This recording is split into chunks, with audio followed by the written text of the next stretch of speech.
The two best teams during the regular season are the last two standing in the CAA Volleyball Championship. It's Delaware and Charleston. Winner punches their ticket to the NCAA tournament and gets to take home a shiny trophy.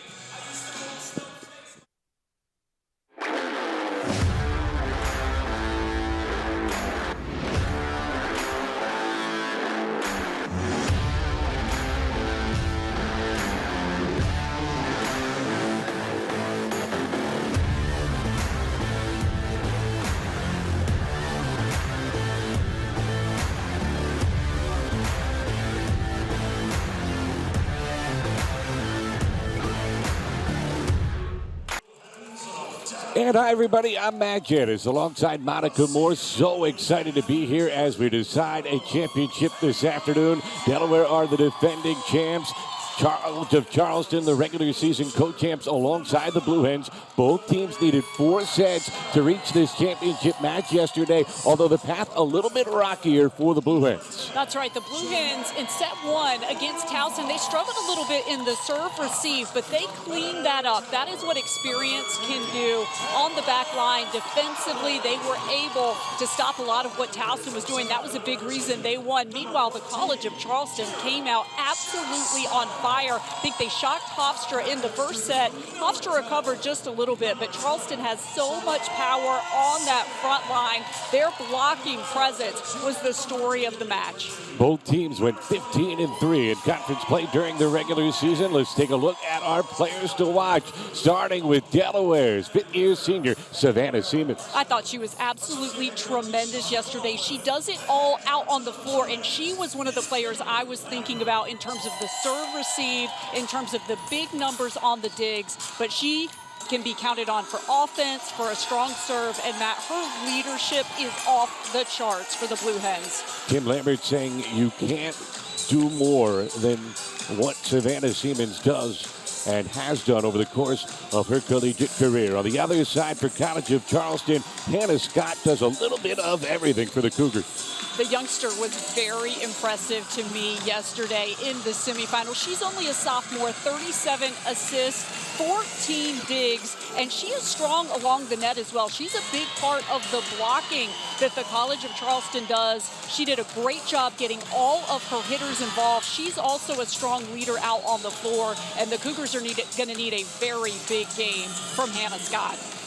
Ironic that in a season where the teams have been battling to reach the top spot all year long, the two teams that ended up as the regular season co-champs did not meet during the regular season. Kim Lambert making her 3rd trip to the CAA championship match in as many years in charge of this Delaware program, her 8th overall on the Blue Hen staff. They are the defending champions after they finally ended Towson's reign a year ago. Meanwhile, Jason Kettner in his 18th season, the dean of CAA coaches, and what a job he has done with the Cougars. He really has. The way that he has helped this team to gel, it looks like they've been playing together for years, even though they have so many new pieces to the puzzle. And again, it's part of the way that he recruits, and he looks for players that will fit into the Charleston system. But yesterday, again, the way that they were so poised and ready to go, and the one thing we always know about Jason Kettner's teams, there's always a couple of new things we haven't seen before that we will probably see this afternoon. It's funny, all the coaches point to him as one of the most difficult to prepare for. Kim Lambert is certainly at the top of that list. She said it to us in a post-game interview yesterday right after her team had taken care of business against Towson. But Kim Lambert's a pretty good coach in her own right. That is as good a percentage as you can find, 3 for 3 in the championship match. Well, and the other thing that Kim Lambert talked about when we spoke with her was the grit of her team. This is a team that just finds ways to win, and Kim Lambert has talked about this. It's not always the prettiest volleyball, but it gets the job done, and she has this great way of getting amazing things out of her players, and that's going to be critical today for Delaware. The CAA Volleyball Championship is brought to you by Jersey Mike's, a sub above. Charleston and Delaware. Delaware in the blue jerseys as the 2 seed. Charleston, the top seed. They won the tiebreaker. And they are in the maroon jerseys. Great crowd on hand. Fitting atmosphere, which should be a fantastic match. Absolutely, and I love all the fans that have turned out for these two teams. They travel very well. They get very involved in the games. We were marveling at it yesterday. We had the Delaware crowd right behind us. They were so engaged in this contest. College of Charleston has also brought a lot of fans. It's always a good one when it is the CAA Volleyball Championship. And I think which team grabs the momentum here in set one, it's going to be a huge sign for them. Avery Alexander will try to take it first for College of Charleston as the junior from Lexington, Kentucky gets the championship match underway. Hughes, who had the big match yesterday, had a dugout right away by Appleman. And that one off the shoulder. No, it goes wide, and Delaware on the board first. It's really interesting because both teams went to players that I thought were very strong on the attacking side yesterday. No surprise Delaware is trying to get Raina Hughes involved. She was a revelation. And then on the same side, Allie Holland doing the same thing for College of Charleston. And airmails it, but gets a touch, a finger on the way by, and it's the Cougars on the board. We are tied at 1. We know that Emily Bannett is the go-to hitter for the College of Charleston. She did that yesterday, and in critical moments, they look to her over on the outside.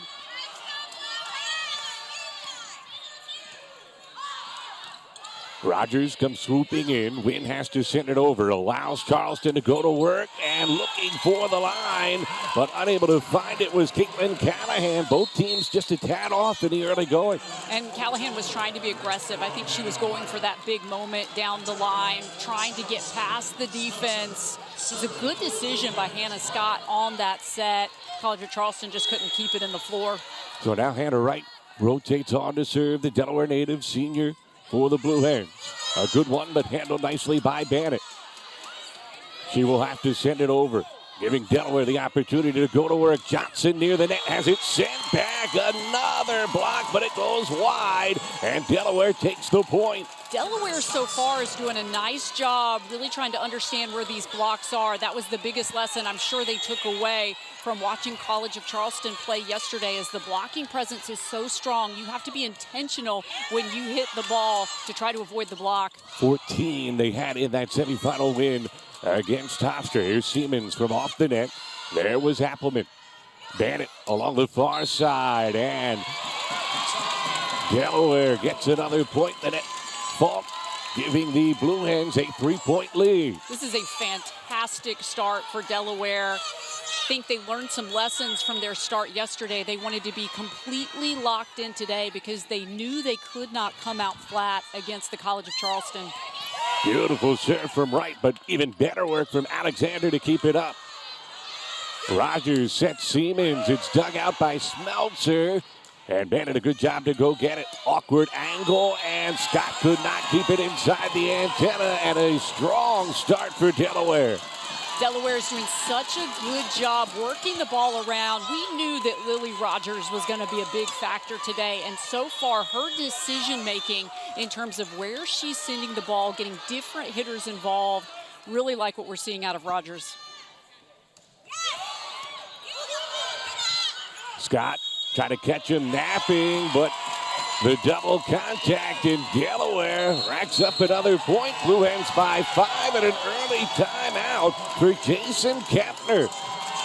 So the Cougars take a break, and we will take one with them. They look to regroup as Delaware off to the fast start, leading by 5. Opening set of the CAA Volleyball Championship.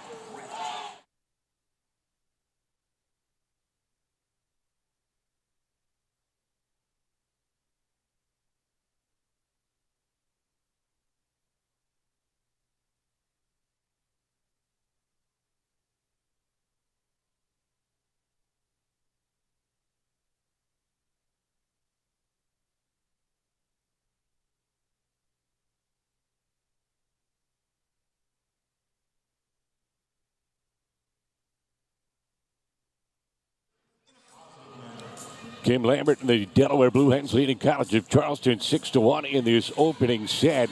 Credit to the Blue Hens as they have taken advantage of some early opportunities, but the Cougars are their own worst enemy right now. That's right. I think the biggest storyline is the hitting errors for the College of Charleston, and I think that that's one thing that they're talking about in this timeout is they feel like they're kind of hurting themselves, not to take anything away from Delaware, but they've just made some mistakes early on that they're going to be looking to clean up because you can't do that against a team as good as Delaware. And so they're going to try to really refocus offensively on some of these hits. 5-0 Blue Hen run for the points on Hannah Wright serve. Again, the quick send over, but Wright was there. Johnson near the net, and the call goes against Delaware.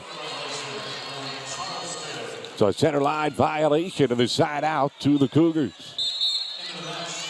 A bit of a break there for the College of Charleston because they're looking to get something going offensively, and this is a good sign for them. They've got Hannah Scott back serving. She has a strong serve, is able to do lots of different things. Scott sinks it towards the center. Siemens can't get the first touch, has to send it over. Bannett puts it down. Beautifully done, Emily Bannett. It's a great set by Hannah Scott. That was the play that they were looking for coming out of the timeout. They know that Emily Bannett is so strong. She has a good approach. You can get a lot of height on it. Fantastic play by Emily Bannett. Siemens will get a turn and can't catch a finger. It goes deep. And a point going to Charleston. 3 in a row now for the Cougars. And now the Cougars trying to capitalize on an error by Delaware to continue this run. And again, the lefty serve of Hannah Scott can be a little deceptive, hard to return. Into the net, service air. That's the first of the day for either team. Side out to Delaware. Blue Hens up by 3. And Anna Logan-Gillens is coming into the contest for Delaware. She is so strong over on the outside. We saw her early try to go down the line a lot yesterday, but then she was able to mix it up and diversify, and it made her offense even stronger. Good serve from Siemens. Better dig from Wynn. Meeting at the net, though, won by Bannett. Opportunity for Delaware as Gillens looking for that line, but can't find it. Both teams a little off in the early going, and the lead down to 2 for Delaware.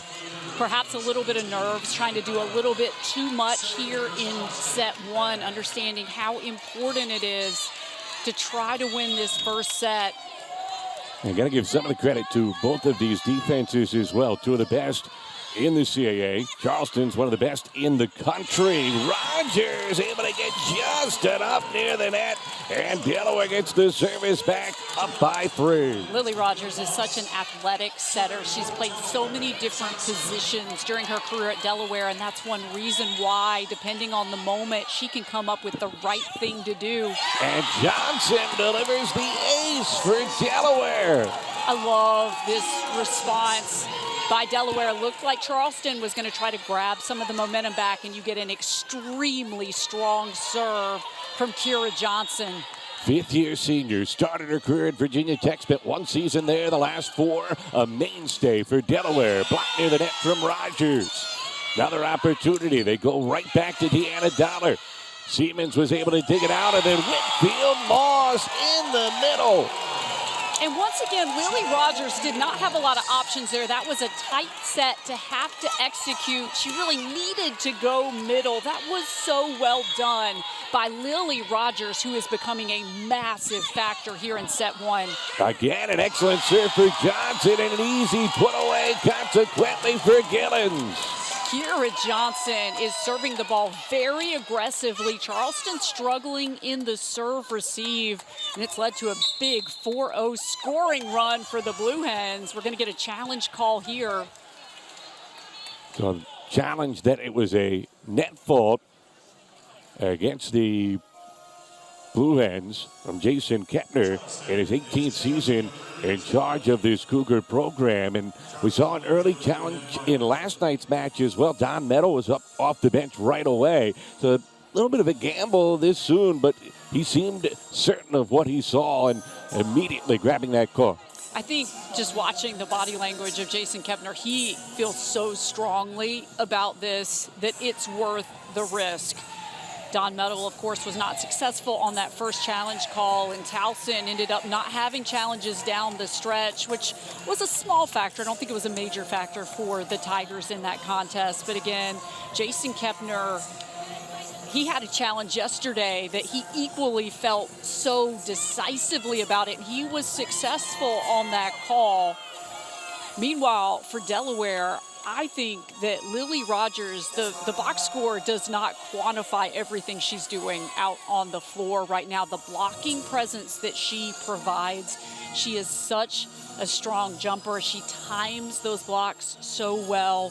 She's making good decisions in where she's setting the ball. She's keeping this team composed, and the service game of Kira Johnson, she has gotten Charleston a little off kilter. We'll see how they're able to respond as we await the results of the challenge. And Delaware keeps the points of the challenge unsuccessful. It is confirmed that there was no net fault. So one challenge gone for Charleston. They're down to one remaining. Delaware's lead is 6 in this opening set. And Kira Johnson back to work for the Blue Hens.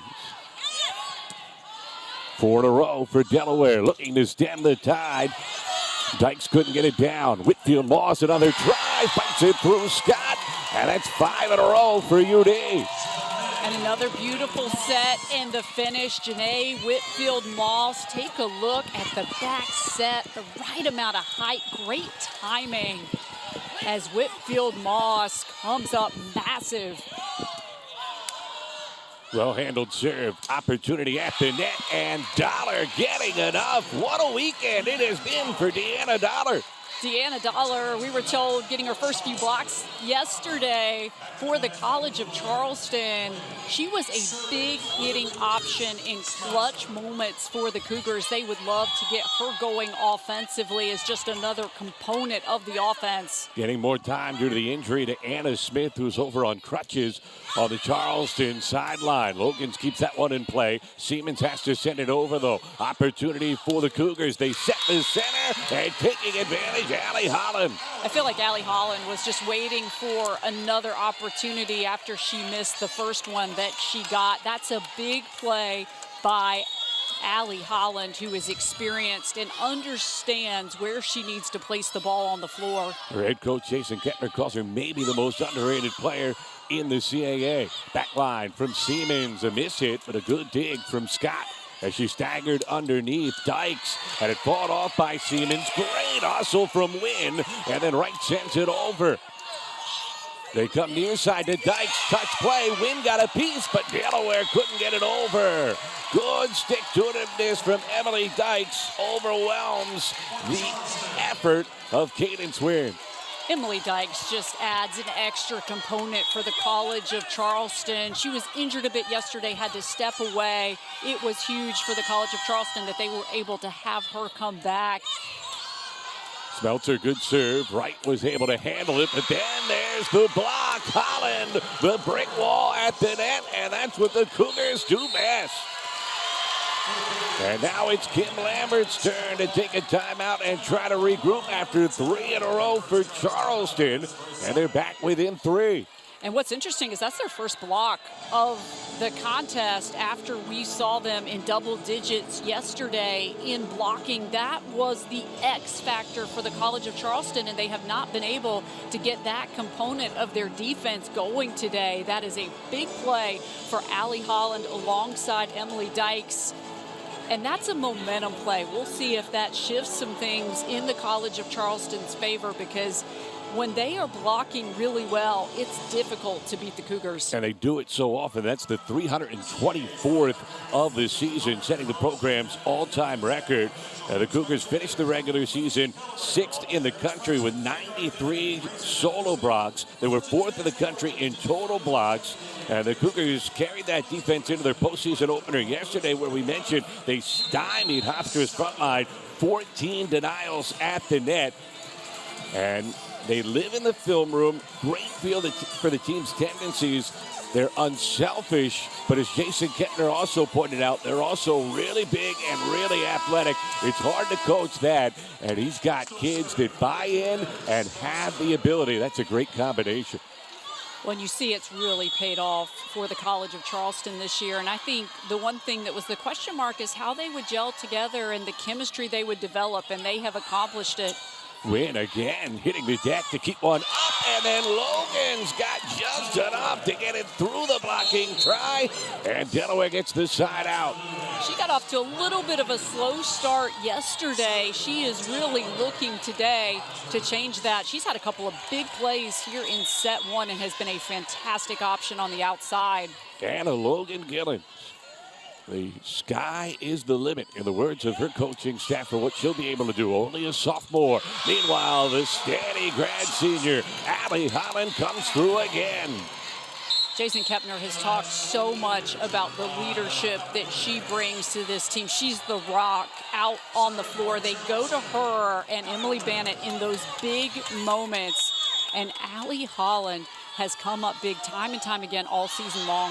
That's a service there, a little bit too strong that time from Emma Appleman. But you're so right about Holland. I mean, she was an all Big Ten performer. That kind of gives you an idea of just how good she is. Now, she dealt with injuries at stages of this season, and that kind of derailed her stats just a little bit. But the intangibles have been there all day. It's a good serve by Taylor Holly.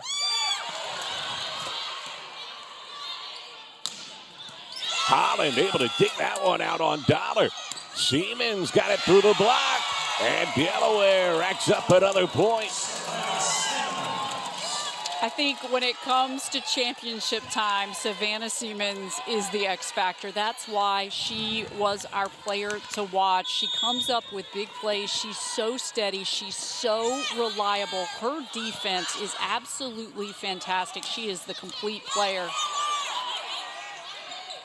Rogers again went to the middle. This time Charleston was ready. Meeting at the net, and Dollar found the finger. Deanna Dollar's fantastic weekend continues, and Charleston gets the serve back. She has such a good understanding of where the block is and how she can play the ball off of it. That was a smart, savvy play by Deanna Dollar. Holland digging that one out. Whitfield Moss had it sent back by Holland. Hughes from off the net tried the touch play, but Smeltzer was there. Siemens able to cut in front. Now she'll get a chance from off the net. Charleston organized. And Bannett finds the opening. And I think Bannett recognized that defensively Delaware weren't exactly in the spots they wanted to be in here, and she exploited it on this play, and it deflected off the block just a little bit. That is very smart by Bannett. On the back pedal, Wynn able to keep that one up. They go to Hughes, and Hughes able to put it down. It's going to be a great sign for Delaware if they can get Raina Hughes going. Yesterday, she was so consistent on the right side. She made very good choices. That is a big kill for Raina Hughes.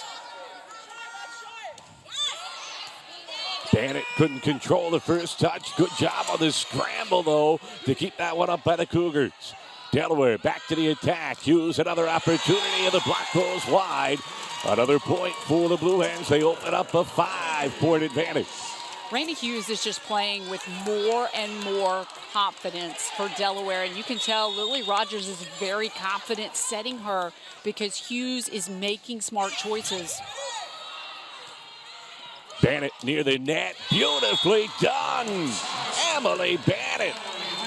She's leading everyone right now. 4 kills already in set one. You just get the sense that she's wanting to take this team on her back. She is picking the right spots on the floor where she's sending the ball, and she's getting so much power behind it. The defense is struggling to return it. Holland on the back pedal, controlled it just enough. Siemens through the block, but a good job to get there by Appleman. Bannett again, had it sent back to her, but she keeps it skyward. Scott couldn't get it down in front of Wynn. Hughes an opportunity, that one blocked. On the ricochet off the tape, Siemens kept it skyward. And then couldn't find the opening in the back. Center set, blocked by Siemens. Bannett a try, cross-court play, dug out on the dive by Holly. Scott tried to catch him napping, but Holly swooped in again. Scott goes the center route. That one deflected. A long rally. Wynn couldn't quite keep it up, and Scott finally able to put it away for the Cougars. Hannah Scott was just looking for that play. That is a great decision by the setter for the College of Charleston. But I have to give a lot of compliments here to Taylor Holly, because she had 3 diving plays on the floor for the Blue Hens, trying to keep that ball off the ground. You can really see why Holly's getting so much playing time. Nice serve again from Holland. You can see all the staggered returns from both teams.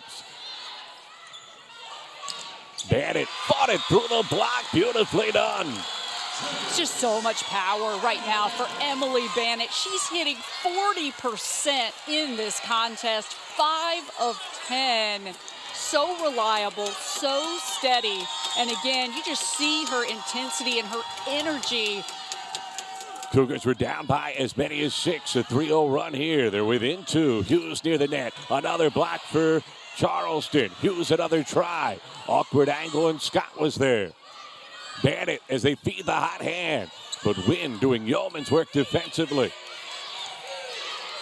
Scott goes the other direction. And the net fought against Delaware brings Charleston within 1. Hannah Scott, we've talked so much about her. She's doing a good job directing the offense. She was going a lot to the outside to Bannett. Then she switches it up with a beautiful back set to Callahan, who comes up big once again for the College of Charleston. And what a serve by Allie Holland. Siemens had it sent back as Scott was there to meet her near the net. She'll try from a little further back and can't find the back corner. Charleston has come all the way back to draw even. What an answer by the College of Charleston. They are on a 5-0 scoring run, and one of the things that is starting to become a factor along the net, even if they're not getting the block to end the play, they're disrupting what the hitters are doing.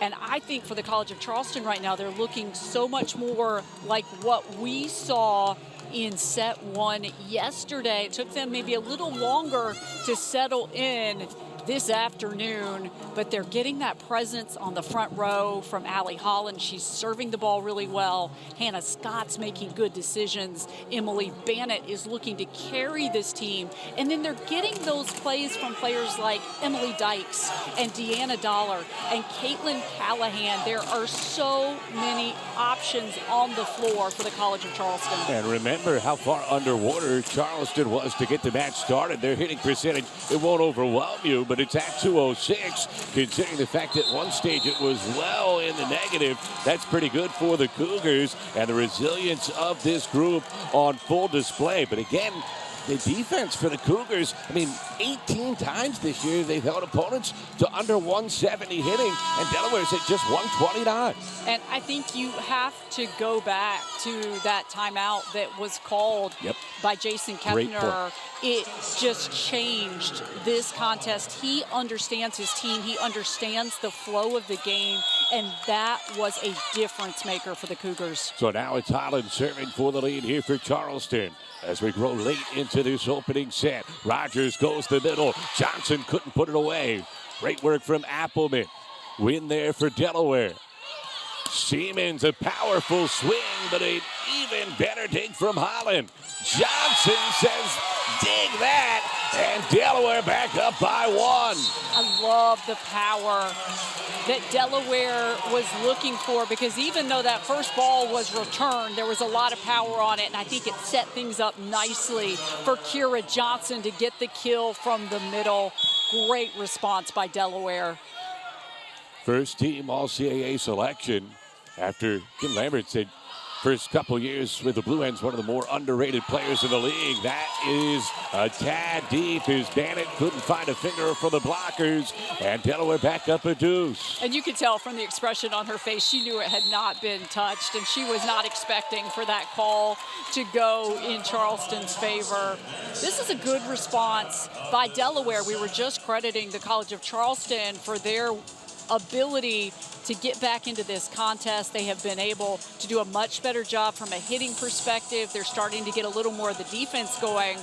But Delaware withstanding that run, going to a lot of their consistent players. Savannah Siemens getting a lot of opportunities. Kira Johnson, that big play in the middle was a big momentum shift back in Delaware's favor. And Johnson's evolution over the course of her Delaware career, the coaching staff always talking about how her volleyball IQ has grown and how instrumental it has been in her becoming one of the best players in the conference. Johnson said she has tried to learn incrementally over the course of her time at UD. At this point, she knows not only her own role with the Delaware system, but also everybody else's responsibilities. And she wants to be a coach someday, and she has really opened up that line of communication with this coaching staff and really feels in sync with not only what they want her to do, but what the entire team is trying to accomplish. And I think two other players that we really have to point out for Delaware are Holly and Wynn. Defensively, both of those two players have been keeping the ball off the floor. Wynn flying all over the place, digging balls left and right as this one is seesawed back and forth. Right serving for Delaware. Bannett cutting in front to get a piece. Now she goes to work near the net, but Holly was there for the Blue Hens. Johnson from off the net was looking for the corner, but read nicely by Alexander. Holly trying to dig that one out, but sending it wide. A beautiful finish, and Charleston back within one. Taylor Holly did everything she could, but there was a lot on that ball from Emily Bannett. When she gets a full head of steam, it feels like it is almost impossible to dig those balls. What a play by Bannett. She's earned all conference honors in 3 different leagues now, and showing why. Johnson near the net and missing wide. Again, the Cougars able to tie it up. And credit Tinley Smeltzer because she was over right at the line so that she knew where that ball was going. That was well done by Tinley Smeltzer, not leaving anything to chance there for the College of Charleston. Scott back to work for Charleston. Had Holly on the back pedal, but a good touch. Rogers going to Johnson. Nice job to rotate over from Callahan. Bannett the soft route, and she beats right. Charleston has the lead. Emily Bannett just has such a good understanding of the situation and of the defense, and we've seen so much power today from Bannett. She saw that that spot of the floor was not covered and was able to place the ball there. A smart play by Emily Bannett. Same spot, Siemens taking charge this time. She gets the opportunity near the net, but it's sent back. Siemens again, this time tapping it over the blocking line. Smeltzer diving in. Third try this point for Siemens. Same result as Scott was there. Dykes near the net. Wynn able to dig it out. Johnson the change up, and look at the scramble from the Cougars. Siemens blocked. And Charleston, its biggest lead of the match. That is a lot of Emily Dykes along the net. Take a look here. Again, Charleston has not had the blocking presence today that we saw yesterday. That's only their second block of the game, but that is a solo block from Emily Dykes and a massive play for the Cougars. Nowhere to go. So impressive, the positioning from Dykes. Siemens again looking for that back line, but Alexander was there. The block from Johnson. Great effort from Charleston, but they couldn't quite get there. And the Blue Hens back within a single score. Kira Johnson returning the favor, and now Anna Logan-Gillens is back on the outside for Delaware. And I would look for Lily Rogers to get her some opportunities pretty quickly. I'm surprised this is the first time we've had to go to the towel. We have bodies flying all over the place. This is a championship match. You can see by the energy doled out from all of these players. Siemens serving for Delaware. Scott calmly sets it up. Reaching back to send it down was Callahan. Such an athletic play by Caitlin Callahan. Perhaps mistimed it a little bit. Was able to make the adjustment in the air. She has certainly been a bit of an unsung hero this weekend. She may not be the first name at the top of the scouting report, but a lot of great moments for Callahan. Bannett has the Cougars 3 points away. Here's Anna Logan-Gillens trying to cut into the deficit, but Smeltzer there again. Center opportunity for Callahan, this time sent back. And then Dollar caught the antenna, and Delaware gets the side out. We'll see what Kira Johnson is able to do here. Remember how great of a series of serves she had on her last opportunity. So this is a good sign for Delaware that she is back serving. As the only ace of this opening set for the Blue Hens, but a service error, and Charleston is 2 points away. I feel like I jinxed her just a little bit. Kira Johnson was going for the power. She was going for the aggressive serve and just not able to get the ball over the net. Well, if you've got that kind of power, maybe mention Matt Janis might win the lottery a little bit later on, if you don't mind. Here goes Smeltzer to work on serve. 2 points from taking the opening set. Rogers, the bump set for Siemens. Overwhelming Scott, but she fought it off. And Smeltzer able to send it over. A remarkable play as Rogers misses, and it's set point for Charleston. What a comeback by the College of Charleston. And it's not been the blocking presence as much as it has been their backline defense. Already 23 digs in this match for the College of Charleston, and Hannah Scott has 7. Smeltzer serving to take the first set. Wright able to keep it up. Gillens from off the net, sent back. Wright somehow kept it afloat, but it goes wide. And Charleston storms back to take the first set. The resilience of the College of Charleston was something to witness right here. And again, I think a big part of it is the defense on that back line. We've talked about Scott with 7 digs, but players have been flying everywhere, doing what it takes to keep the ball off the floor. And the other big factor, 7 first set kills for Emily Bannett. We will take a deep breath. The end of the opening set. Charleston from down as many as 6 takes it. They're up 1. Jason Kettner's team will look to keep it rolling when we return.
College of Charleston, the regular season co-champs, taking the opening set, a comeback effort, and the headline was Hannah Scott, really involved in everything for the Cougars. There's a reason we picked her as our player to watch, and she has absolutely delivered in one set alone. She has 13 assists and 7 digs. She almost got a double-double in set 1. Remember, she had 14 digs in 4 sets yesterday. Her defense was off the charts in set 1. We talked a lot yesterday about reaction time and her reflexes and her ability to respond so quickly. It's almost like her mind is working faster than everyone else's. And that last defensive effort was straight out of the Matrix, the way her back was able to fold back, and then she kept it afloat, allowed her teammates to rally and get the point. So the CAA Volleyball Championship match is the top seed up a set on the 2 seed. Delaware, Savannah Siemens serving to start the second set. Scott tried to put it away, couldn't quite get it. Gillens had Smeltzer go down, but Johnson cleans it up. Kira Johnson has really had some big moments in this match so far. She is reacting very well along the net. She had some nice opportunities on serve. You just see the experience of Kira Johnson. She waits for those moments where the ball is right along the net, and she can make quick work of it. Remember, it was Delaware that got out to the fast lead in the first set, scoring the first 5 points of the match. Again, a good serve from Siemens, forced to send over, and then Johnson overwhelmed Scott at the net. It has been a whole lot of Kira Johnson so far here in set 2, and the experience of a player like Johnson, who helped lead this team to a championship last year, it's just invaluable. And remember, Siemens, 200 career aces, doesn't get credit for one there, but that was basically her point. The touch from Delaware at the net, and it's another put away for the Cougars. Hannah Scott continues to do it all. And it's Allie Holland back on serve. She has such a diverse and varied skill set, and one of the things she is so good at is her play on serve. Finds that middle, right, able to handle it. Johnson on the near pin. Bannett, good job to avoid Holland, who had fallen down, and then get right back up for the spike. That is the 8th kill for Emily Bannett. She has been really strong over on the outside, hitting 33.3%. One of the most consistent options for the College of Charleston. Graceful as a dancer that time as she got out of the way of this one that drifted wide, and Charleston back up by a point. And that's all a credit to the service game of Allie Holland. Holland trying to keep the run going. 3 in a row, 2 on her serve. Right, staggering back. Rogers goes back to Johnson. And sending it over was Appleman. Another opportunity. This time it's Gillens, and she's rejected by Callahan. And that's the thing that's been missing for a lot of today, but it feels like the College of Charleston is really starting to get the timing of these blocks going. Another big momentum play for the College of Charleston, and it keeps Allie Holland on serve. 4 in a row for the Cougars. Rogers back to Johnson. And the blocks just continue to ratchet up for the Cougars. Bannett has it sent back. She'll get another try, and this time delivers. You just had the sense she wasn't going to miss the opportunity twice. Emily Bannett on the second chance. She's so good. The first one was sent back by the Delaware block, but credit Hannah Scott. She goes right back to her. Bannett saw where the defense was, sent it a little bit to the inside of where Wen was positioned. Delaware will go to its bench. Emily Chrysogelis playing for the first time this weekend. Johnson tried the cross-court play, but again, Scott was there.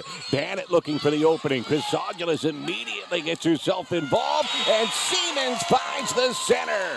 It feels like when Delaware needs a big play, they can always count on Savannah Siemens on the back row right now. She knew her team needed a big kill, and she delivers. Holland will rotate out. Remember, Kim Lambert went to her bench yesterday, inserted Asia Murray, who had not played much down the stretch. Chrysogelis has also been absent from the rotation for a while for Delaware. Has battled injury most of her career. Is Bannett battling Delaware quite successfully today. And I thought that ball might go long, looking at the trajectory of it, but somehow Emily Bannett keeps it in the floor. She continues to be so strong on the outside. She got the net fall and didn't even need it because that thing had some serious sink to it. Here's Scott serving for the Cougars. Cross-court set, Chrysogelis A tad deep, and Charleston has scored 7 of the last 8, forcing a Delaware timeout. And I think the big difference you're seeing between set 1 and set 2 is the way that the College of Charleston is hitting the ball. 57.1%. They are getting fantastic hitting efficiency, and Emily Bannett is a big reason why. 364 she's hitting in the match. She's got 10 kills already. You've talked about it. It's not just that she's putting these away, but it's how many different ways she's putting it away. From on the net, off the net, the soft play, the power. She's got it all.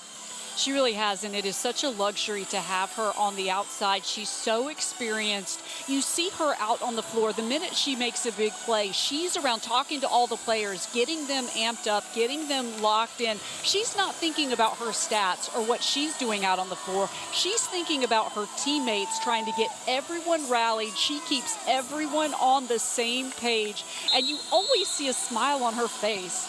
That's exactly what Jason Kepner told us this week. Gives nothing but positive energy to the group, and he has yet to find the situation that she won't find a way to smile through it. She's got good reason to smile so far. Her team up a set and leading by 4 here in the second CAA Volleyball Championship match. I'm Matt Janis with Monica Moore. Patrick Burns here courtside with us as well, helping with the rules, and our entire Flo College crew. It's Scott back to work for the Cougars. Siemens taking charge, not the touch she wanted. Chrysogelis able to finish. The senior coming through.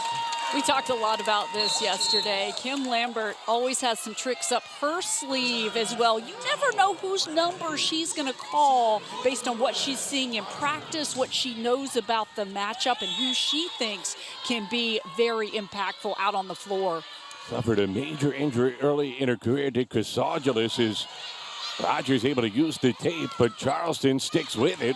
Rogers fights it off. Siemens goes back to Chrysogelis. Had it blocked, but kept it skyward. Other way to Hughes. And a ricochet leads to a send-over for Charleston. Back to the center, and Whitfield Moss delivers. It's really interesting because today it's been Janae Whitfield Moss that's getting some of these critical opportunities in the middle. Yesterday it was a lot of Asia Murray, Raina Hughes, but today Janae Whitfield Moss now already with 3 kills, hitting 60% for the Blue Hens. Well, when you're facing such a good blocking line, sometimes the middle's the only route where you can go, and that's an ace. Savannah Siemens, her 201st, or beg your pardon, Lily Rogers, the lefty ace.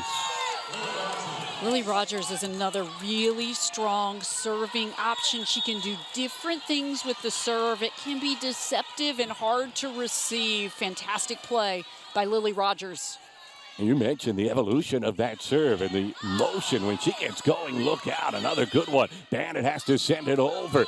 Siemens swoops in. They go to Hughes. Smeltzer trying to fight it off. And running out of room is Bannett. Delaware has found its sea legs and drawn even. And I would love to see them go to Raina Hughes even more. She's had 11 opportunities, but she was so good. It feels like she's been a little quiet. I think if they can get that going over on the right side, it's going to be a great sign for Delaware. Rogers going to it. Another defensive fight off and no chance whatsoever. Avery Alexander trying to hustle over, but just out of room. What a response by Delaware, and it certainly reminds you of what the Blue Hens were able to do yesterday. They're so resilient. They're so well coached. Even when they drop the first set or things aren't going their way, it feels like they are able to forget what has happened and refocus on what's ahead of them. And I think so much of that goes to the leadership and experience of Siemens, Johnson, and of course, Lily Rogers. When you have those 3 who are so experienced, they've been through all of this before, and they have this great group around them, that's the reason why, despite the adversity, they are able to respond time and time again. Big play by Raina Hughes. Hughes has been the X factor that Kim Lambert alluded to, the possibility she could provide, and Delaware back in front. But you mentioned Rogers, the leadership, her career arc so unique. during her time at Delaware. Her freshman year, she was a second-team all-conference selection in 2021, in and out of the starting lineup in 2022. And then last year with Ezgi Basen-Ranlar finding such a synergy with Lonnie Mason, they elected to go with Basen-Ranlar. Rogers tried to fill in where she could, but really didn't have a place as Delaware got to the postseason. Decided to come back for her last year, and boy, has that worked out nicely for Delaware. She said she dreamed of running an operation like she has this season, and she has rewarded her staff with a Center of the Year award. A service error here, though, and Charleston back even. Really is such a great storyline to go from where she was last season to winning Setter of the Year. It's someone who just loves the game and loves her program so much that she wants to continue in that role. Bennett, excellent serve. Siemens just scrambling to try to keep it up. Beautiful play from Chrysogelis. Then in the center, Callahan couldn't get it down. Back to Hughes. And Bennett was there. Chrysogelis couldn't put it away. Another try, and this time she got enough.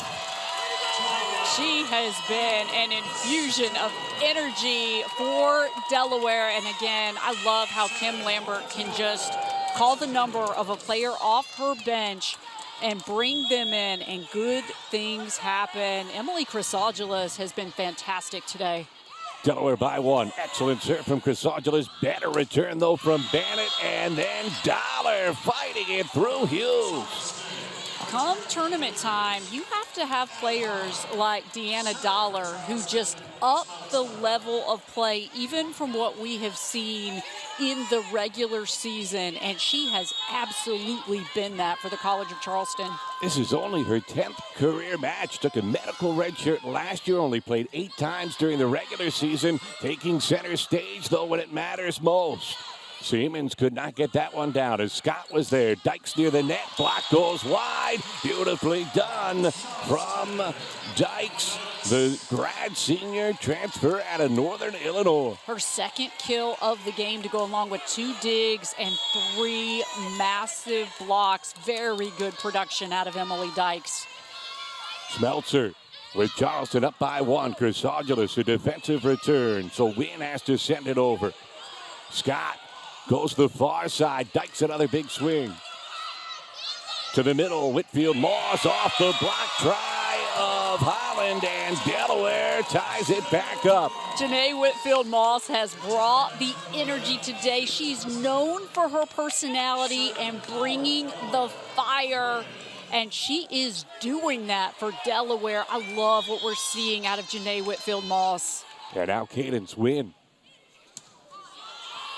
Dollar able to handle that one. She'll get the try near the net. Blocked, but Smeltzer was there.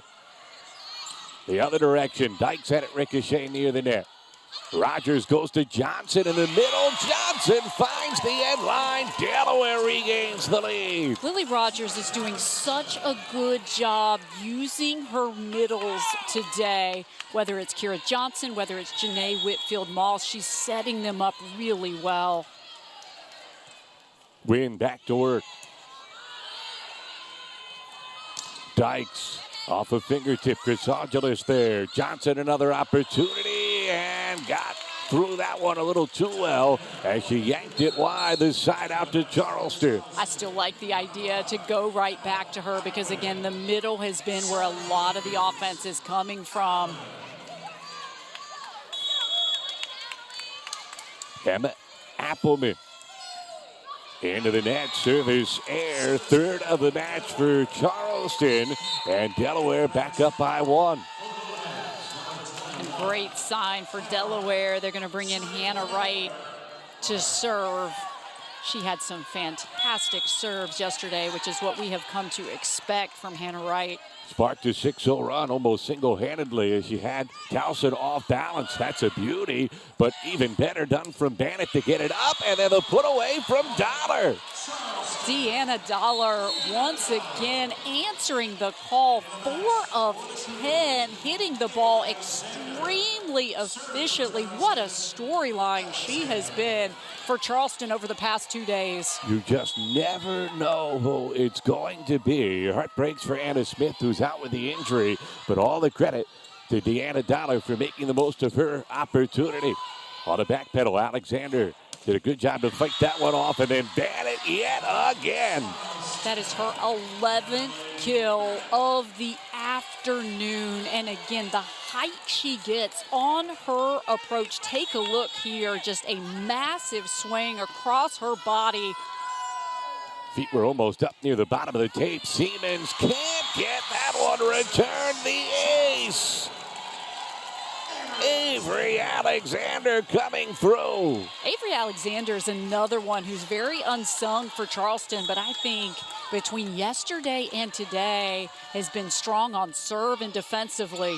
Another good one. This time Siemens able to handle it. Touch play from Johnson. Smeltzer used the back of her hand, but that one's in the seats. Alexander was chasing it into the third row, but couldn't quite get there. And a side out to Delaware.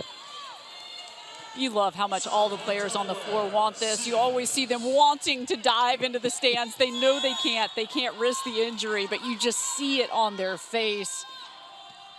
Here's Siemens. Smeltzer, excellent return. Scott tried to flip it over, but Delaware was ready. Chrysogelis, big swing, and the senior comes through again. That is the 3rd kill on 6 attempts for Emily Chrysogelis.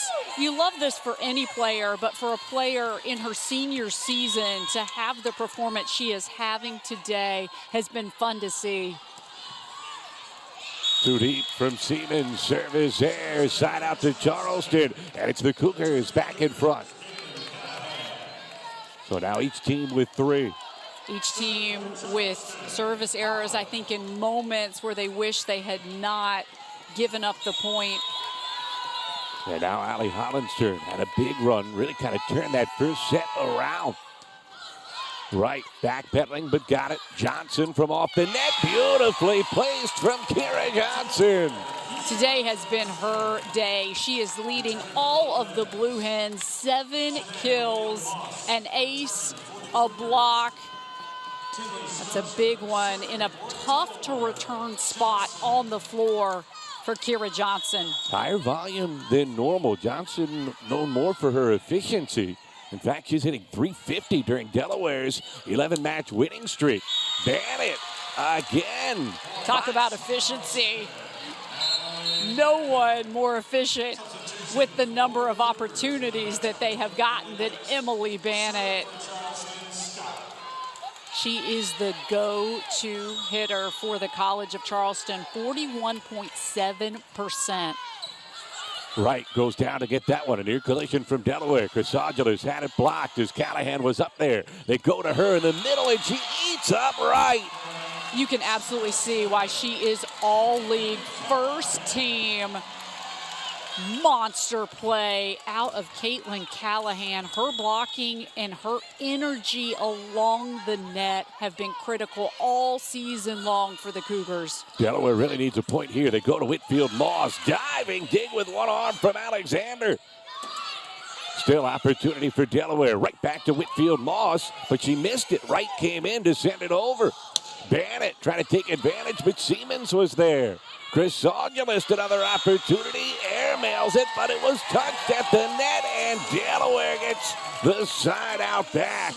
She has such a fantastic approach, gets her arm back, gets a lot of power. Emily Chrysogelis again, 4 kills now for Chrysogelis. Well, that one just barely caught a fingertip, and now it's Rogers again. Scott goes to Bannett. Bannett has it sent back by Hughes. Hughes alongside Whitfield Moss. Take another look at this. Raina Hughes, the outstretched hands, read it the entire way. Big play by Raina Hughes, who has not had as much success today with her hitting, but that is a big block for Raina Hughes. Chance to take the lead for Delaware. They really need this set, down by 1. Scott going to Callahan. And what vision from Caitlin Callahan. And what a luxury to have Bannett on the outside and to have Callahan as an additional option. I love what we're seeing out of Caitlin Callahan. You could see her head up the whole way. Defense cheated just a step, had the opening and took advantage. And now Bannett to work on serve for Charleston, leading by a point late in the second set. Hughes, another opportunity, went the soft route, but Dollar got a piece. She'll get the opportunity at the net, and just a bat outside the boundary. And Delaware able to tie it up again. And can Delaware take advantage right here behind the serve of Emily Chrysogelis, who has been such a force today for the Blue Hens. A pleasant surprise to say the least, but that one drifting wide, a service error. And Charleston, who's had an array of pleasant surprises, 6 points away from a 2-set lead. That's tough for Chrysogelis. You can tell she's trying to do a little too much on that play. Smeltzer, the senior from Savannah, Georgia. Again to the middle and the touch route. This time Whitfield Moss with a late adjustment. She's going to rotate off the floor, but I would keep going to her time and time again. That is the 5th kill today. So efficient has been Janae Whitfield Moss. Here's Witten serving. Delaware drawing even. Beautiful serve. It's sent over, and Johnson makes easy work of that.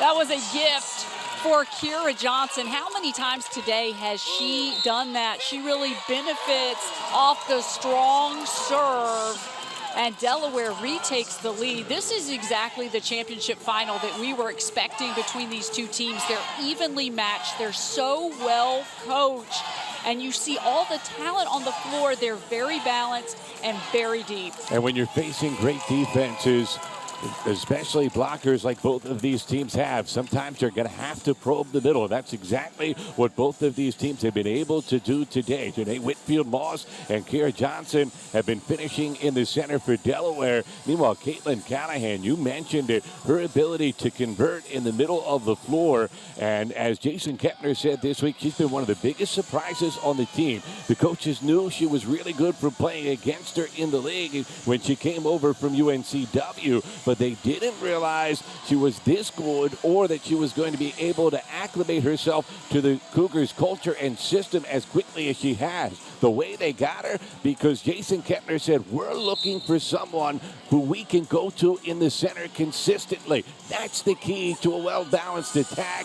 Callahan has bought in, and boy, has she made her coach's words look prophetic.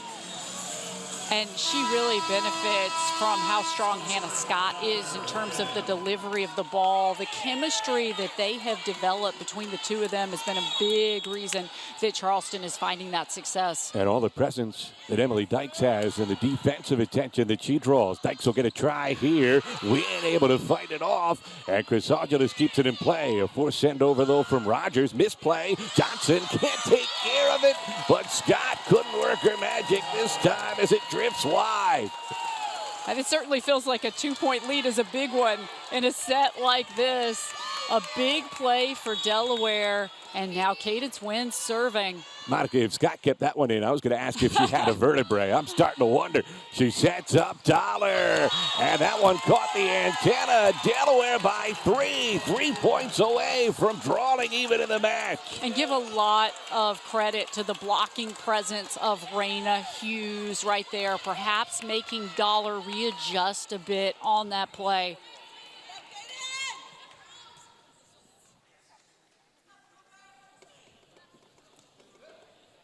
I think the camera went out as that ball ricocheted off the antenna.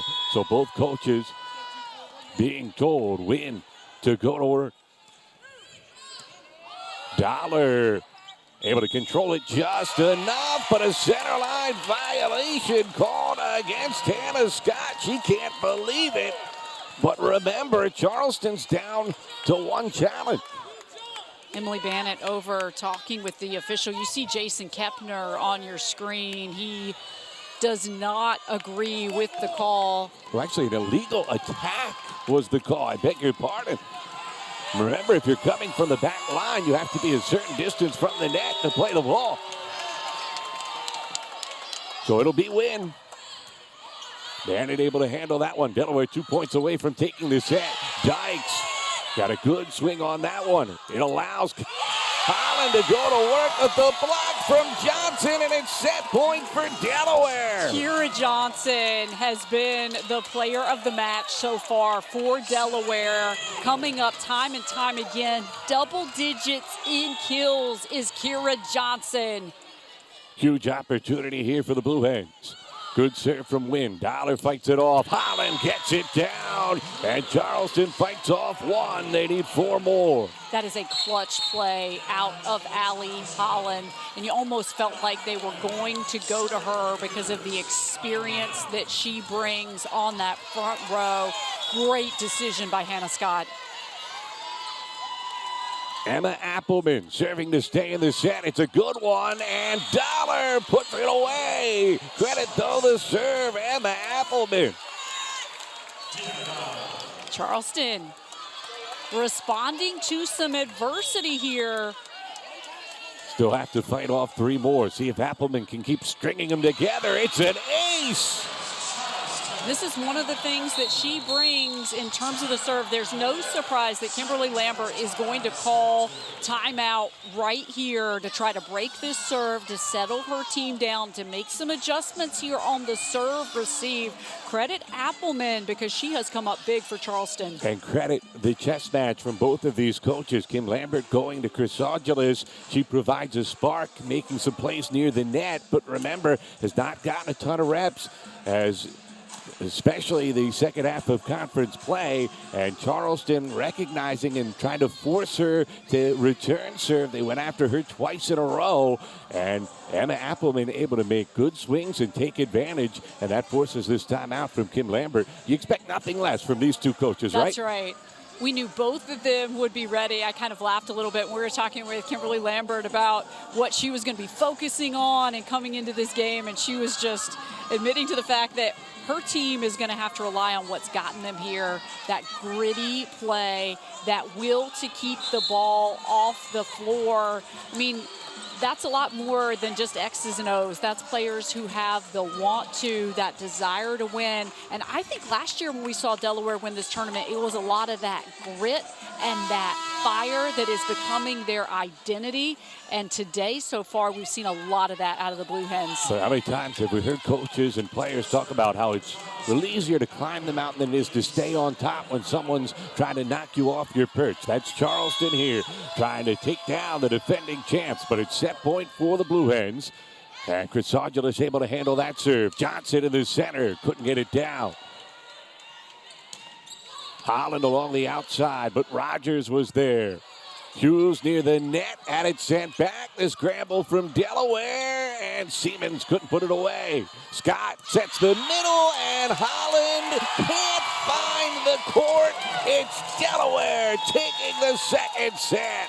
It's really fascinating because I think both setters came out, knew who their first options were that they were looking to in the offense, and we're going to see what's going to happen here. I was wondering if Jason Kepner was going to challenge anything. He has elected not to.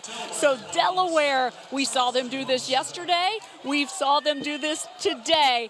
They come back. Win set 2. Kira Johnson has been absolutely outstanding. I think Jason Kepner wanted to do it, but remember, he used that challenge early. He has just one remaining. He elects to keep it in his back pocket, so we are tied. Both teams have taken a set in the CAA Volleyball Championship. We're back for the third in a moment.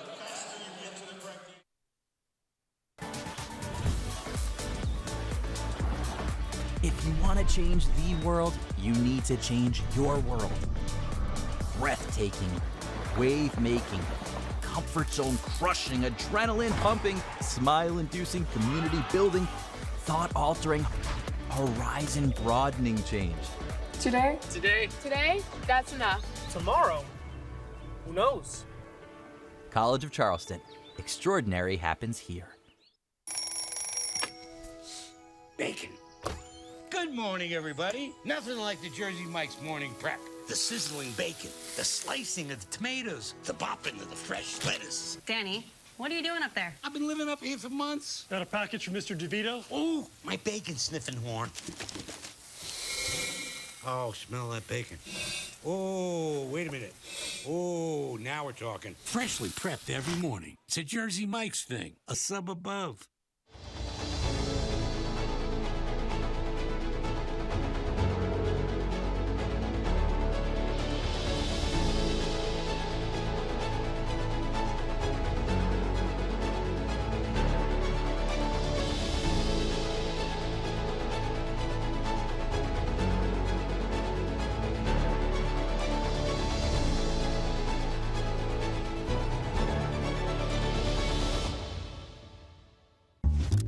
Style in sports, it's a 1-2 punch.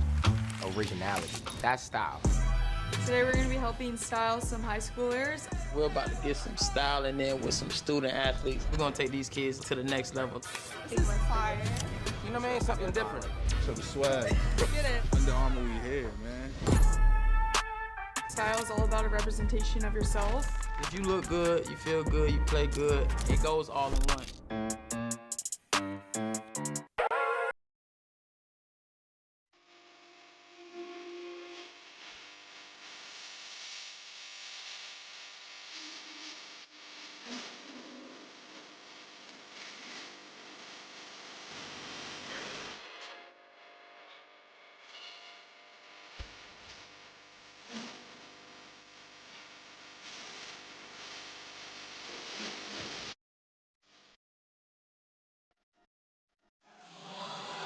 Gut check, second set for the defending champion Delaware Blue Hens. Down a set, trailing much of the way. They went to the guts of their attack. They worked the center. They absolutely did. 15 of 30 from the middle, combined with Kira Johnson and Janae Whitfield-Moss. They are leading the offense, 15 kills between them.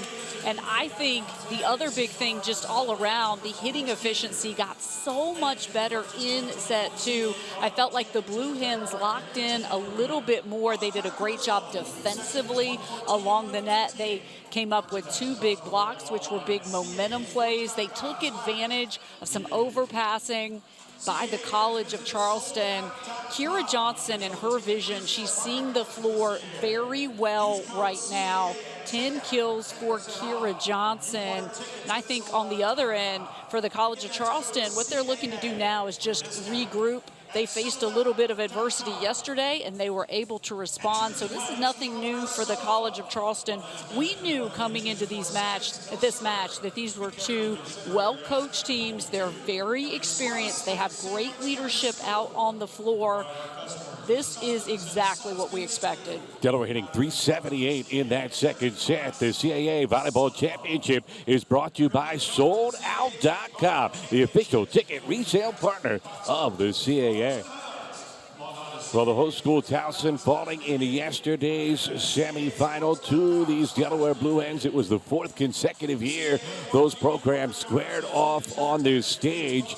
A new championship game matchup, though, after the last couple had been Delaware against the Tigers, and now it's the Blue Hens facing College of Charleston. Charleston, though, no stranger to this championship stage. 8 times they have won a regular season championship under Kepner, and they've gone to 5 NCAA tournaments, trying to make it 6 in their 50th season of volleyball at the College of Charleston. That's been such a special storyline for the College of Charleston. They had their 50th anniversary celebration. Over 70 alums returned for that event. They had so many people who have meant so much to the program. People who started the program, people who have been elected into the College of Charleston Athletics Hall of Fame. It was such a special moment. It's been such a special season because 50 years of volleyball, absolutely something to celebrate. Jason Kepner said he got a little emotional a couple of times during the ceremony, just seeing how much the program has meant to people over the years and all the alums that came back. You mentioned the number, absolutely outstanding. He needs an outstanding set for his team. Tied as we start the 3rd set. Alexander, a good serve. To work goes Whitfield-Moss, and Alexander able to dig that one out for Charleston. And Bennett cannot find the end line, and it's the Blue Hens scoring first. Great sign for Delaware as they're just continuing with the momentum that they started with. They have Raina Hughes back out on the floor again. I'd love to see them get her in a hitting rhythm. 3 kills today on 14 attempts for Raina Hughes. Blocking efforts from Charleston seemed to give her problems in that first set. Did adjust a little bit there in set number 2. Here's Rogers into the net. Service air, number 5 of the match for Delaware, and we're even. Again, both of these teams are trying to serve aggressively. They're trying to do different things to make the serve receive a little more difficult for their opponents. So you are going to see those service errors from time to time. Now it's Allie Holland. Her serve instrumental in Charleston rallying back to take that first set. Whitfield Moss, what an adjustment in midair. We told you the storyline is the middles right now for the Blue Hens, and I think if you want to win a CAA volleyball championship, it has to be different things. The things that worked yesterday may not be the things that are working today. You have to be able to diversify, and that is one reason that Delaware has been so strong this afternoon. And now it's an ace. Chris Angeles, an almost puzzled look over at the sideline as they love it. She's come out of nowhere.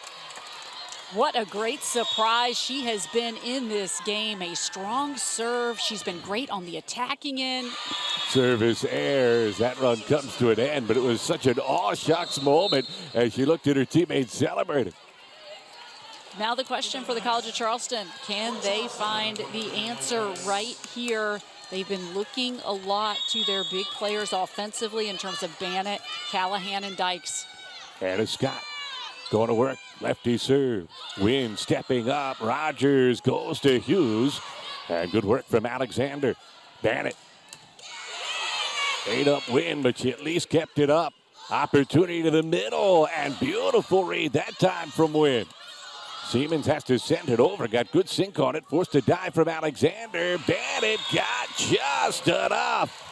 We were talking about it earlier in terms of her ability to switch things up in terms of what she's doing offensively. It's not always the same thing, which is why she's very difficult for the defense. So Scott drawing Charleston even and still had it on serve. Rogers goes to the middle, and it works again. Whitfield Moss delivering time after time. Why would you not go to the middle? Janae Whitfield Moss has hit the ball more efficiently than anyone else on the court. 7 of 11 is Janae Whitfield Moss. 636 off the charts as the block near the net. Great reflexes, though, as Scott swooped in to dive, and that allows Callahan to find the opening. Smart play by Callahan. She saw exactly where the defense was. She knew where she wanted to place the ball. That is the intelligence and the experience of Caitlin Callahan. Hannah Scott, you want to talk about a kid that is sacrificing her body right now all over the floor. Here's a bad first touch from Seaman. She knew it right away. And an easy put away for Callahan, who is exuberant with the lead for the Cougars. Callahan is becoming the storyline, the way that she is directing things on the offensive end. Big play by Callahan. A lot of credit on that serve to Bennett, as Siemens just couldn't fight it off. Casagelis battling to keep that one up. Siemens cross-court play was read by Dollar. She gets an opportunity. Wynn down to get that one. Hughes had it blocked. And Smeltzer came in to set it up. Awkward play as it was unable to get the angle, and that sets up Johnson for the put away. Guess where? In the center. It really has been the name of the game for Lily Rogers, using Kira Johnson and Janae Whitfield Moss as much as possible, and that has continued into set 3, and the middles have been delivering. Hannah Wright serving for Delaware. And just a tad deep service here, and Charleston back in front. Now starting to ratchet up a bit for the Blue Hens. They have 7, still only 3 for Jason Kettner's team. And Allie Holland has just come back in on the front row for the College of Charleston, so we'll see if they find her quickly with an opportunity. Right, a controlled first touch. Johnson near the pin, met by Holland. Backline try for Bennett. Rogers swooping in. Right goes to Siemens. And again, the block there for Charleston. Dykes an opportunity. Had it fought off with the outstretched hands of Siemens. But Johnson rejected as Holland is there for Charleston. 5th block today for the College of Charleston. Look at the timing there. That is a big play. Deanna Dollar right there, read it very well. Yeah, I thought it was Holland, but it was actually the adjustment late there by Dollar. Really well done. Right on the back pedal, able to keep that one up. From the back line, Chrysogelis. Scott, though, read it the whole way. Dyke, awkward angle, had it sent back. Johnson and Siemens combining for the point. Kira Johnson all over the place alongside Savannah Siemens. We keep talking so much about those core 3, the trio for Delaware that has come back to try to get another CAA championship, but they're coming up big today, and that is unlucky for Savannah Siemens. Number 8 for Delaware, and the lead back to 2 for Charleston. Emma Appleman comes on to serve, the senior who was a setter, had to find a way to get her on the floor. They've shifted her defensive specialist. She's also getting a lot of run as a server, right? Able to handle that one. Chrysogelis again. What a night for Emily Chrysogelis. It is just so fascinating because yesterday it was so much of Asia Murray, and we were so impressed. It felt like she came out of nowhere to provide the big moments. Look how she went right around the block. Hannah Scott was right there, no problem. Emily Chrysogelis just goes around it. Cougars up by 1, looking to pad the lead, and they do. Beautiful touch effort from Allie Holland. She's so smart in how she reads the defense. We knew they were going to try to get her involved on the front row because she is so smart in the way that she plays. So now Alexander to take a turn on serve.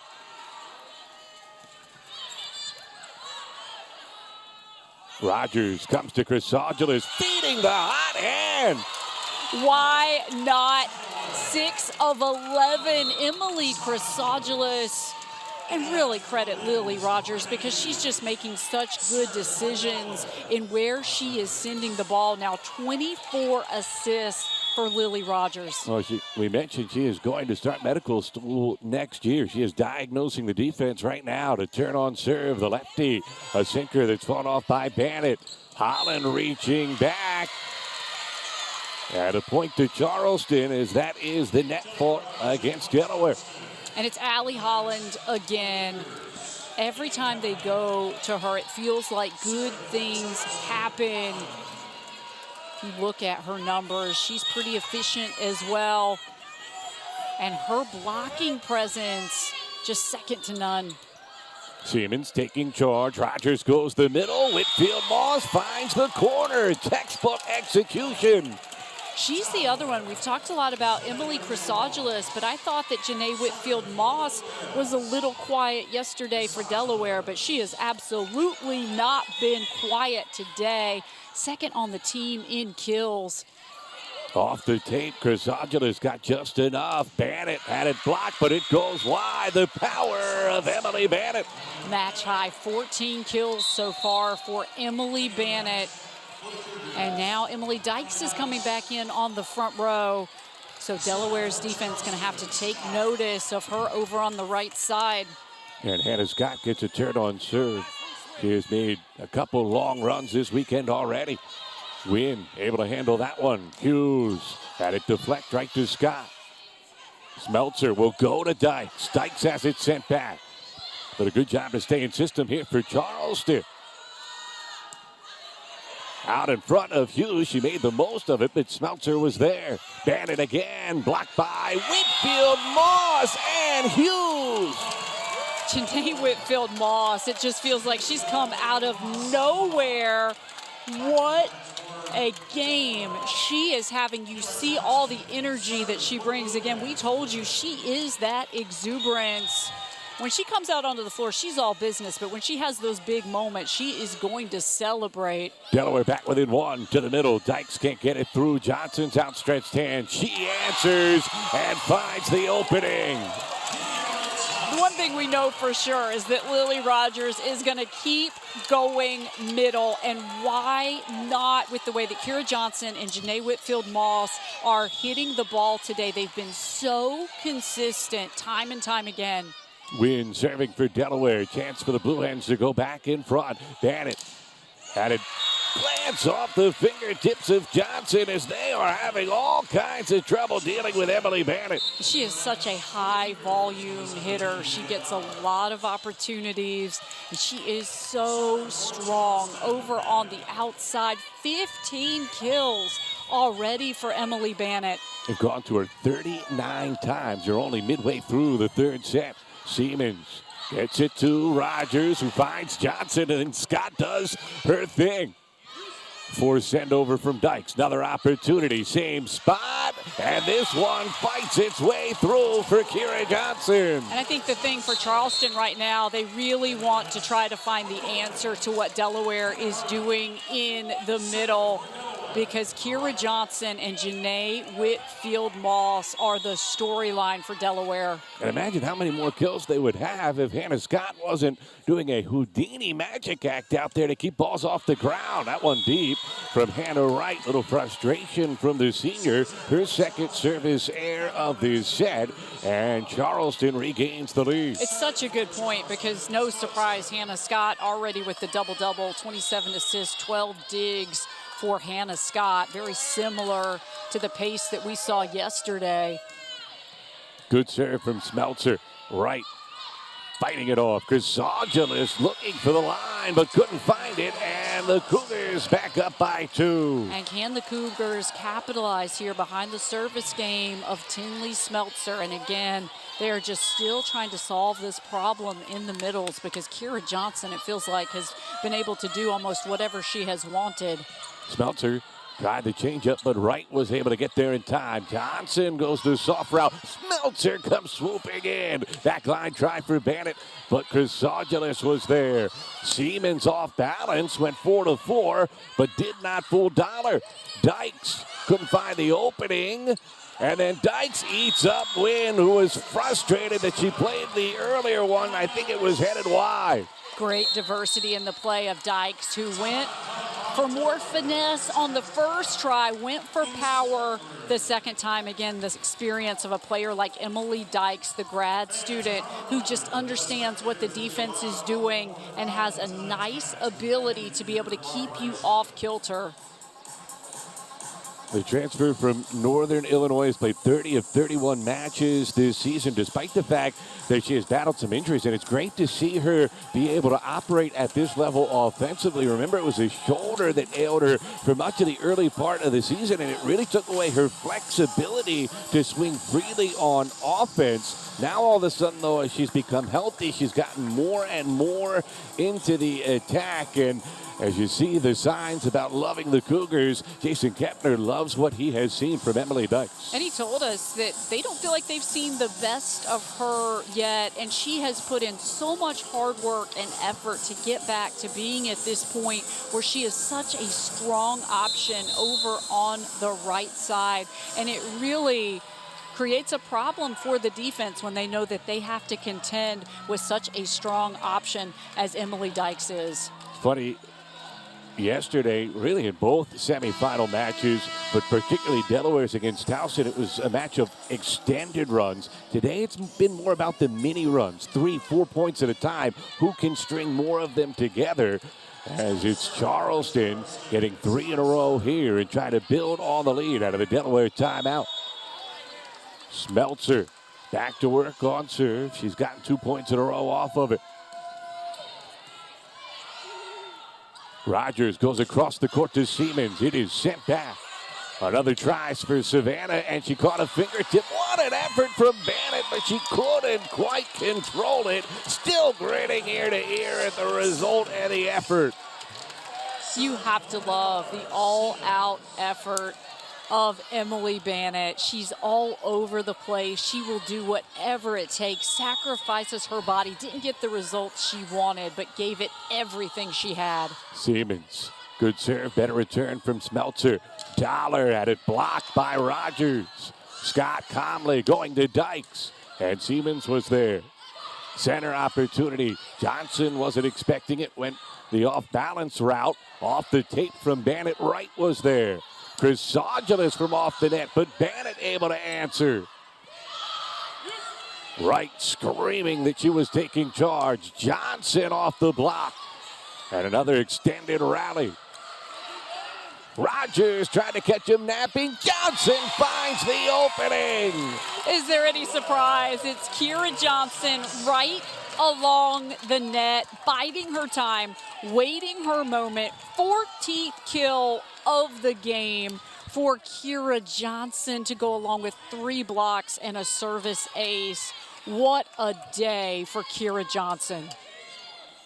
And the Cougars just kept fighting off Delaware opportunities, and you wondered if they'd be able to steal that long rally, but give the Blue Hens credit. They really stuck with it. Siemens deep with the serve, number 10 in a match for Delaware, and the Cougars have regained the 2-point edge. Yeah, I think she's a little frustrated today, has had some errors, has not been hitting the ball as efficiently as she would like. But Savannah Siemens, she is a player who is able to keep herself composed and contribute no matter what. Able to handle that serve. Rogers going to Johnson, the late adjustment, and it works quite nicely for Delaware. Just feels like Johnson can do whatever she wants today. Big play for Kira Johnson. She's tied with Emily Bannett. They both have the match high 15 kills. Kira Johnson hitting 33.3%. Smeltzer taking charge to come over and get that one. Dollar from way off the net. Almost found the corner. Good idea, just a tad too strong, and we are even again. And Kira Johnson with this very strong serve. She can absolutely bring the power here for the Blue Hens. And she had struggled with her serve mid-season, but has found her form again. Smeltzer able to get that one over to Bannett, who sets up Dollar. Siemens there on the ricochet. Another center set. Smeltzer digs it out. Chrysogelis couldn't find the corner thanks to Bannett. Dollar near the net, beautifully placed. What a point for Charleston. And I love that about Deanna Dollar, because just earlier she had a hit go wide. She adjusts. She actually goes to the opposite side of the court this time. Just the mental composure. She went right down the line because she saw where the block was. There was no way the block could stop that. And the service there, though, from Alexander, and Delaware able to draw it even again. Brady Hughes back on the front line for Delaware. And again, we talked about it, Matt. She's struggling a little bit today with that block of Charleston, but we'll see if they can get her going. Rogers, her turn to serve, the St. Louis, Missouri native. 5th year in the Delaware program. Puts up a good one, but it's fought off by Charleston. Touch play from the Cougars, not there. Whitfield Moss in the center. Good read from Scott. Bannett near the net. And it was Siemens there that time.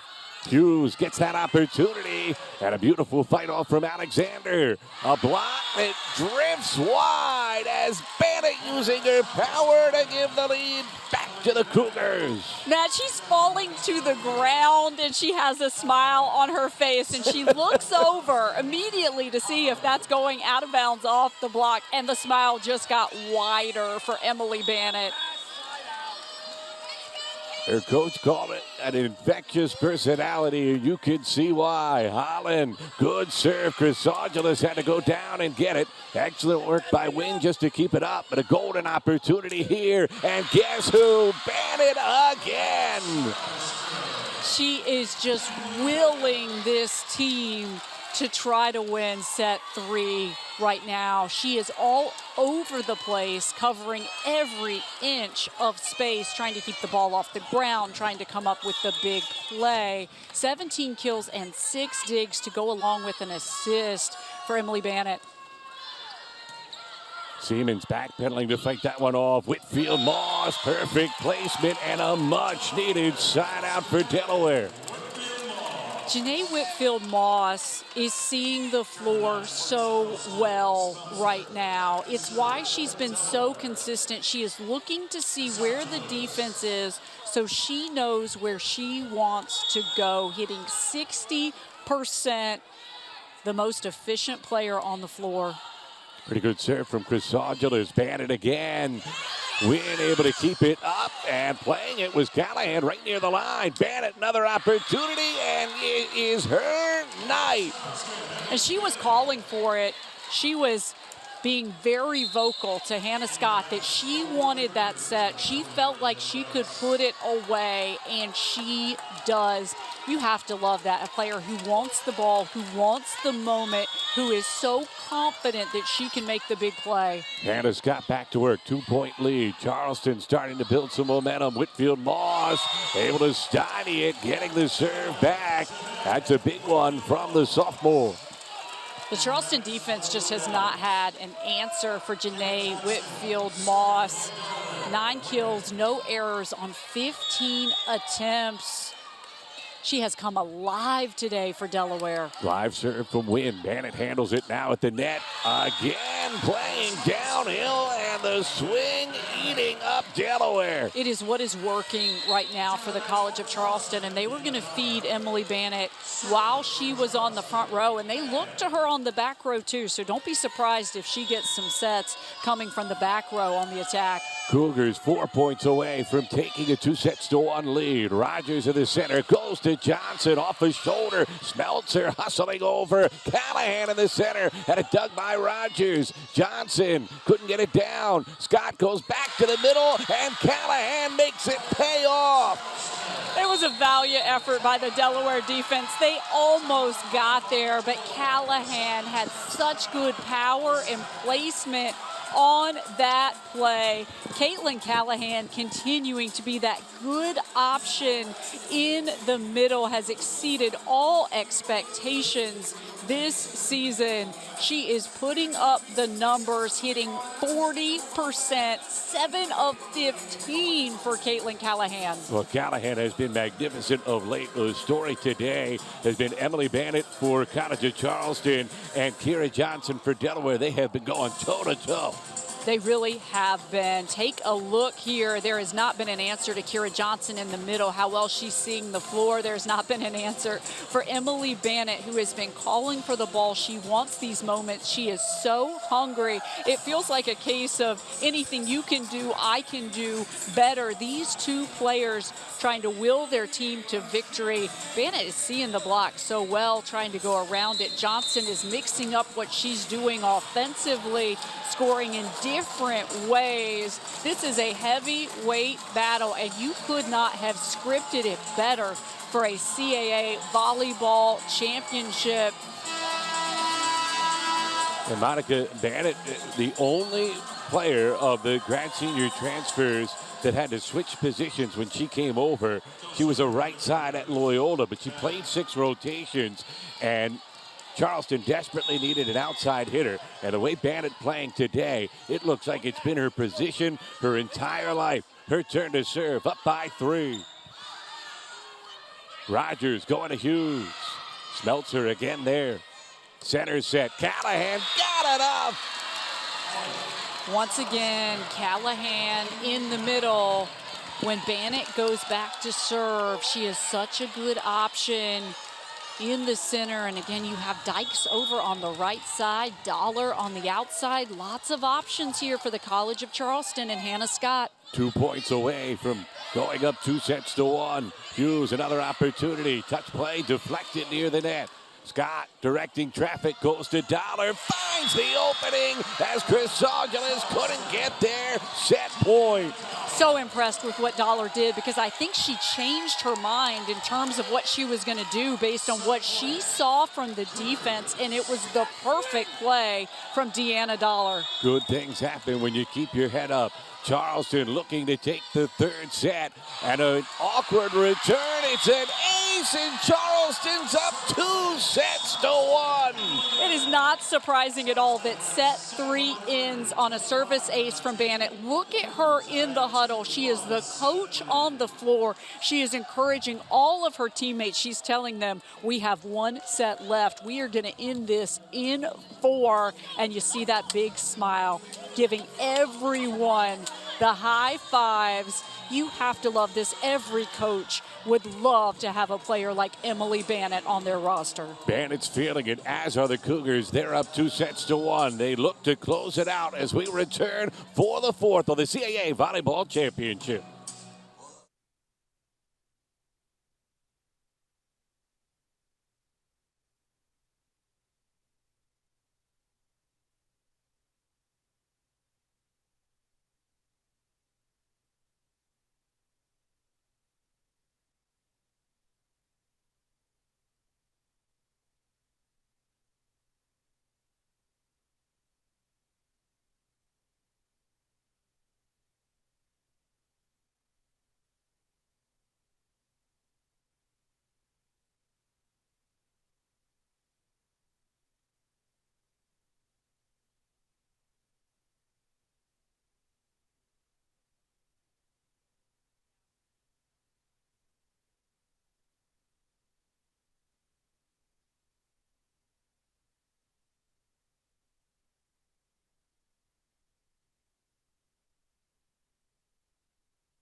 Delaware head coach Kim Lambert searching for an answer. Her team, the defending champions in the CAA, up against it, trailing 2-1 as she talks it over with her team. We were talking about it during the break. Tough answer to find right now for the Blue Hens coaching staff. I think the Blue Hens are playing pretty well. It's just that Emily Bannett has been Emily Bannett on the day. 19 kills for Bannett, and it's so fascinating to me because for the College of Charleston, yesterday it was the blocking defensively. Today it's the back row defense. They have 3 players right now in double digits in digs. Tinley Smeltzer has 15, Hannah Scott 13, Avery Alexander has 10, 62 digs for the College of Charleston. They're reading what the attack is doing, and the block has helped slowing down some things on the front line. And that's a great point because, yes, only 5 blocks in terms of points created for Charleston, but how many balls have they gotten a piece of that it's allowed everybody else to rotate over, keep the point going, and then set up Bannett eventually? Those are balls that Delaware ordinarily is able to finish. Their offensive depth, one of the real strengths of this program over the last 3 years, but now up against it with Hannah Wright, the senior, serving to start the 4th set. Delaware trailing 2-1 as the Cougars try to nail down the title. Bannett, a misplay, heck of an effort from Scott, but nothing she could do, and it's an ace for Hannah Wright. It's what we have come to expect from Hannah Wright, and it feels like the bigger the moment, the bigger the delivery from Hannah Wright. She knew she needed to get this team off on the right foot, and that is a big moment for Hannah Wright. Now can she string something together? Delaware has not had a ton of long surface runs. Good return as Smeltzer kept it up. They go back to the middle. Touch play from Johnson, and she found the soft spot. I love that decision from Kira Johnson. And if you're the defense for Charleston, I think you had to expect that that ball was actually going to Kira Johnson, but they weren't covering short on that play. So 2 in a row for Delaware. We talked about the mini runs as Jason Kettner's team looking for a response. Smeltzer down to fight that one off. Scott another floor burn as she swooped in. Johnson from the side fought it through Holland, but they got enough to allow Smeltzer to get it. Bennett can't put it away. Rogers goes to Siemens, and they've got to get Savannah Siemens going. Big point there. And you love that about Savannah Siemens because, again, she has not had the typical hitting day that she has, but she can come up with a big play like that. And credit these serves of Hannah Wright because it is getting Charleston out of system. They're trying to get the ball to Emily Bennett, but when they're out of system, sometimes they're not able to do that. Off the tape for the ace on cue, Monica. Hannah Wright has gotten Delaware off to a fantastic start here in set 4. Talk about clutch play out of the defensive specialist. Remember, Delaware scored the first 5 points of the match, but lost that opening set. They'd still like to play from in front, maybe build the lead here. Bennett trying to change that, caught the antenna, and it's 5 in a row for UD. And that'll force a timeout here for Jason Kettner.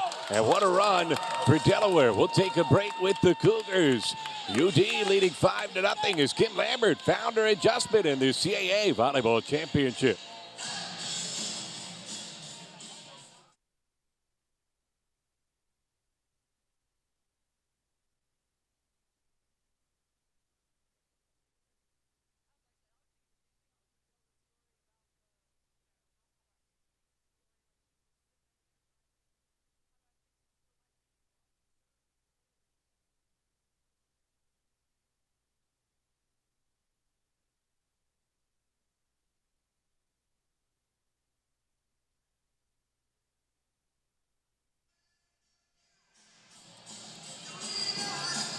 Jason Kettner calling a timeout, looking for an adjustment. He's got to deal with the serve of Hannah Wright right now as she's got Delaware going well, down a set, but leading 5-0 in the 4th. And Kimberly Lambert told us this amazing story about Hannah Wright. They're in practice. The ball hits the floor well away from her. There was no way that was her ball to get. And she's asking the coaching staff, what can I do to do better there? And they're saying, Hannah, that was not your opportunity. You did not miss that. It feels like Hannah Wright's been sitting over there thinking, what can I do for my team? I can come out and serve very strong. And that is exactly what she has done.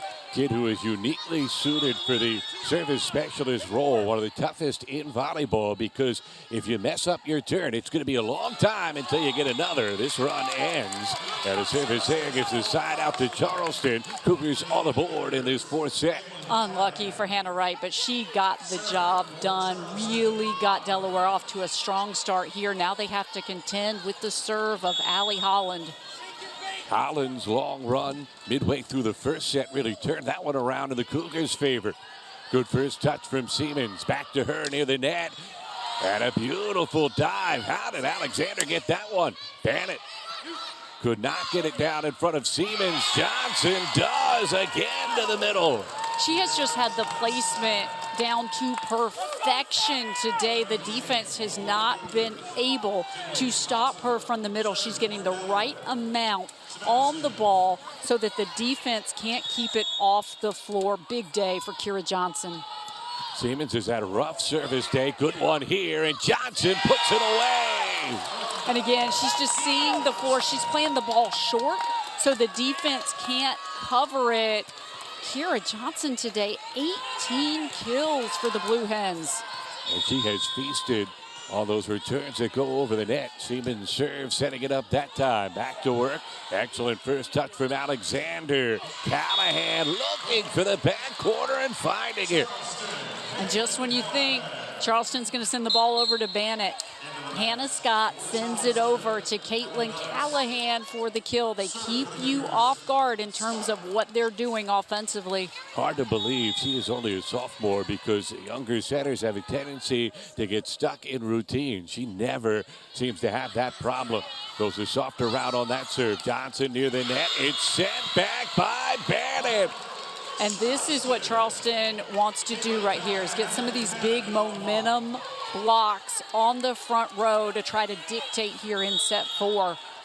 And now the Cougars looking for the answer after Delaware got out to the early lead in this fourth set. Siemens on the back pedal. Rogers plays it herself and no one home. We saw her do that several times yesterday. You always have to be ready for it because Lily Rogers loves to go to that play. And that's one of the benefits of all the different positions she played over the years while she was waiting for her turn at center. Here's Kira Johnson, another service error though. Number 12 in the match for Delaware, only 4 for the Cougars, who are back within 4. And back on the front row is Dollar, and you have to keep your eyes on her because, again, Deanna Dollar is such a big part of this offense. 7 kills today, was fantastic yesterday. Good serve from Bennett. Chris Angeles, though, able to handle it. Whitfield Moss, beautifully done. We were talking about Charleston mixing things up offensively. I think for Delaware right now, the strategy is to feed the middle, both of the middle blockers in double digits in kills. They are leading this team. 18 for Kira Johnson, 11 for Janae Whitfield Moss. Here's Lily Rogers. That's a good one. Better return from Bennett. Sets up Dollar, and Wynn fights it off. Backline try for Siemens. Got it off the hand of Callahan. And what about the dig by Cadence Wynn, who has come up with 18 digs in this match so far for the Blue Hens. Defensively, she's been great on the back line. 6 straight times she's gone to double figures in that category. 18 of the last 21. And that finds the line. An ace for Rogers. And this is going to get challenged. And the coaching staff was standing right on set line, so they had as good a look of it as anyone. So we will challenge whether it is in or not. And a big spot here. Remember, fourth set, we mentioned earlier, Kettner used one challenge and failed, so he's down to 1, but they will get an extra if it goes to the 5th. So I guess he feels like now is the time. I think that's right. And he also feels like that this is a pivotal moment in this set because 11-4 is a pretty good advantage for Delaware. When you think about how close this match has been, Delaware has created quite a bit of distance going to what has been working so well for the Blue Hens. Now it's interesting because it was Emily Bannett on the front, on the back row. She has a pretty good sense of where that inline is, where the ball was going. She opted not to play that ball. She felt like it was going long. Jason Kepner, the second the ball hit the ground, he is up on his feet. He had a pretty good view of it in terms of where the ball hit. So we're going to see what the officials see on the footage. And as we talked a lot about yesterday, they have a lot of different angles from which they can review this play. So let's take another look here in terms of where we see the ball hit the floor. So you see Bannett, she thought about playing it. We'll see if we can see that one more time because Bannett thought about playing it, didn't. It's very close from that replay. Definitely looks like it could have caught the line. I think that's what Jason Kepner saw. So it has to be conclusive as it was called in on the floor. Kepner still has some quickness in those legs. We talked about his playing career yesterday at Penn State where he helped the Nittany Lions win a national championship. And earlier this week, he became the dean of all CAA volleyball coaches when Mary Tendler announced her retirement from Elon. Congratulations, by the way, to Coach Tendler on wrapping up her more than 2-decade coaching career with the Phoenix. 2021 CAA Coach of the Year as Delaware has the challenge go their way. So Charleston will not have one the rest of this fourth set, and the lead at 7 for the Blue Hens. So again, the call stands. This is a pivotal moment in this set. Jason Kepner shaking his head, cannot believe it. Felt very strongly that that ball was out. In the middle, Callahan had it sent back. Chris Angeles there there with Whitfield Moss. This has been the storyline all game long for Delaware. They're going to these players that didn't play as much of a role yesterday in the offensive attack. Today, they're leading the charge. Kira Johnson, Janae Whitfield Moss, Emily Chrysogelis, your top three in kills in this match for Delaware. And I think if Delaware ends up winning today, you're going to say that it's absolutely the depth, because yesterday it was Raina Hughes that was the storyline. Savannah Siemens was a big part of the offense, and Anna Logan-Gillens. Today, the storyline is completely different. Big play by Chrysogelis. It was both of them. Whitfield Moss got the initial touch, and then Chrysogelis was there to make sure it got sent back. And you're so right, and it's so funny how fast things can change, because remember, for the early part of Lonnie Mason's career, Delaware was seen by most as a one-person team. Kim Lambert argued that was a little unfair, but she was also the first to admit, because it drove her nuts from time to time, that Delaware was too reliant on their legendary attacker, and they needed to have confidence in some of the other options.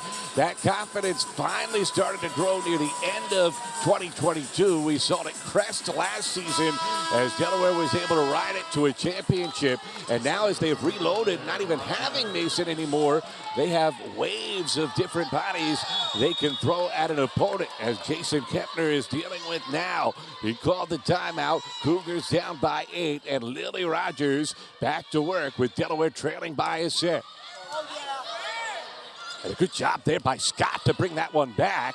Wynn was able to fight it off. Chrysogelis could not find the back line, and Charleston gets the side out they needed.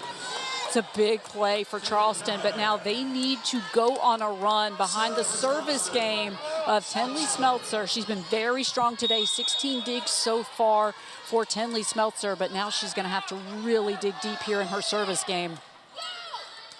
Siemens stepping up to take charge again to the middle. Whitfield Moss trying to be too perfect, and the Cougars back within 6. I think that's exactly right. She was trying to do too much on that play, whereas earlier today, she's just keeping it simple, and that's what has worked best for Janae Whitfield Moss. Smeltzer, the senior, back-to-back CAA Libero of the Year award winner. Siemens for the back line. Smeltzer read that one. They go the middle route. Holland got a lot of it. Nice job to go get it from Siemens. Chrysogelis had it sent back, stuck with it. Bannett diving over to get it. Dykes near the net. It's Siemens going down to keep it up. And then Whitfield Moss. That's simple and effective. I love how she makes the adjustment. She doesn't get in her head about the last play. Instead, she comes out strong. She goes for power. Fantastic play by Janae Whitfield Moss, who just continues to be so efficient for Delaware. Blue Hens up by 7. Chrysogelis again using the tape. Scott the back set. Dykes got a lot of it. Chrysogelis fought it off. Rogers just kind of tipped that one over. And then Dykes put it down, and it is fired up after the fact.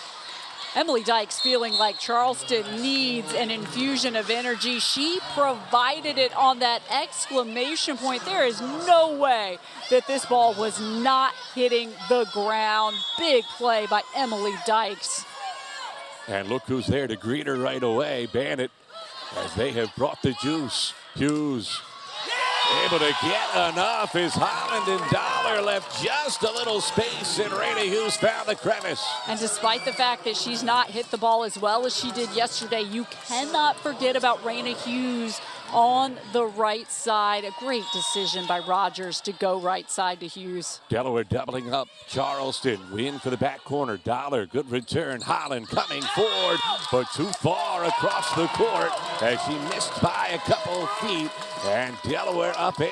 And Charleston just seeming a little out of rhythm, which we haven't seen as much from them. They usually do a really good job of resetting. Delaware trying to take advantage. Win into the net. Service error has been the biggest bugaboo for Delaware today, however. Number 13 in the match. And Charleston back to work within 7. Meanwhile, Charleston's done a pretty good job of not committing those costly mistakes. Only 4 service errors so far for the College of Charleston. They have been clean the entire way. Alexander, another good serve. Johnson in the middle. Smeltzer, beautifully done. Bennett couldn't quite put it away as Rogers was there. Hughes looking for the back corner. Brilliant diving effort from Alexander. And Charleston's able to get it over. And now Rogers goes to Johnson. Why would you not go to Kira Johnson? This has been her day. I would keep feeding her the ball time and time again. She went right around the block. It was a solo block. No problem for Kira Johnson. She goes to the outside of it. Wonderful point, but really good persistence from Delaware. Smeltzer off balance, but fought it off. Bennett from way off the net. Wynn was there. Johnson, the near pin. Cross-court play read by Appleman. Bennett another try, and no touch. Delaware up by 9. Delaware right now just riding the momentum, making enough good decisions defensively, covering a lot of ground. They're doing a good job defensively in this set. Already 11 digs in set 4 for the Blue Hens. Hannah Wright had that long run to start this set, setting the tone. Touch play. Scott couldn't get it down. Good read from Wynn. Chrysogelis, a little extra on that swing and got too much. And Charleston gets the side out. Hannah Scott is doing such a good job on the Cougars side, just keeping everyone calm and composed. And again, you have to remember, she's the youngster out there with all the grad students and the upperclassmen. I like the role that she plays as a leader. Rogers tried to do it herself, but Appleman was ready. Bennett, beautiful swing, eats up Chrysogelis. 2 in a row for the Cougars. And that's a big one. Emily Bennett with 20 kills in this match. It is the 3rd time this season that she has had a 20 or more kill match. Didn't have any coming into this year. Wynn taking charge. Rogers going to Siemens. Siemens got enough. As Scott and Callahan were there, but couldn't send it back. This is the mental toughness of Savannah Siemens. We've seen it for years. Again, it has not been her strongest hitting day, but there was a kill in set 3 and a kill in set 4 that Delaware needed to have, and she's able to deliver. Into the net. Service error number 14 for the Blue Hens. And the deficit down to 7 for Charleston. And again, that has been the blemish today. Delaware at pivotal moments when they're looking to just keep the momentum and they have the service errors. Scott to serve for Charleston. Wright cutting in front of Siemens. Rogers trying to meet Callahan at the net, but too much from Caitlin. She's been such a great counterbalance to what Emily Bennett has done out on the floor. A reliable option. Scott back to work. Rogers to the center. Johnson makes it pay off for the umpteenth time. Lily Rogers is going to keep going to Kira Johnson every opportunity she can get. Take another look at this beautiful short set by Lily Rogers, and perhaps a good sign for Charleston that Kira Johnson's now on the back row, but Janae Whitfield-Moss comes in the middle. Johnson up to 20 kills herself. Callahan, what power to put it away. The Cougars not done yet in this 4th set, within 6. And again, I love the balance that she provides, that additional reliable hitting option. She also is now in double digits, 11 kills for Caitlin Callahan. Service error for Bennett. First one in a long time for Charleston. Only their 5th of the match. But Delaware 5 points away from forcing a 5th set. We've seen this resilience out of Delaware time and time again. When their backs are against the wall, Delaware just seems to be able to find the answers. Storm back in yesterday's semifinal win against Towson after they were dominated in the opening set. Dollar dominating Delaware with that swing. Beautifully done from Deanna Dollar. And Charleston gets the side out back. She's been one of the greatest storylines of this tournament for the College of Charleston, answering when her number is called to step in for the Cougars. And wow, she has been good. Tinley Smeltzer. Rogers again to the middle. Whitfield Moss could not find an opening as Scott was there. Dykes looking for the back line. Siemens able to spoil it. Chrysogelis. And it's sent wide, and Delaware back up 7 and on serve. It is just fascinating how Emily Chrysogelis, who's not necessarily the player that you expected to come in today, she's third right now, 7 kills. Got away from her there. The service on the serve a bit. She's had a couple of service errors, which only blemish on her performance today. Cougars showing resilience in this fourth set. They've got a little cushion, up 2-1 in the CAA Volleyball Championship match. Winner gets a trophy and a trip to the NCAA tournament. Rogers going to Hughes. Bannett trying to fight it off. Siemens met at the net by Scott. And then from the center, Whitfield Moss delivers. And you love her reaction when she gets these big moments for Delaware. You can just feel all the emotion that comes from Janae Whitfield Moss, who has waited for this moment today. Wynn serving for the Blue Hens. Fought off there by Bannett. Dollar had it sent back. Smeltzer, a good job to keep it up. Another try for Dollar. And Chrysogelis hustled over. Siemens near the net. But Charleston was there. Bannett along that back line. Holland almost stumbling. Where'd Wynn come from? And it's just wide. A hard-earned point for Charleston.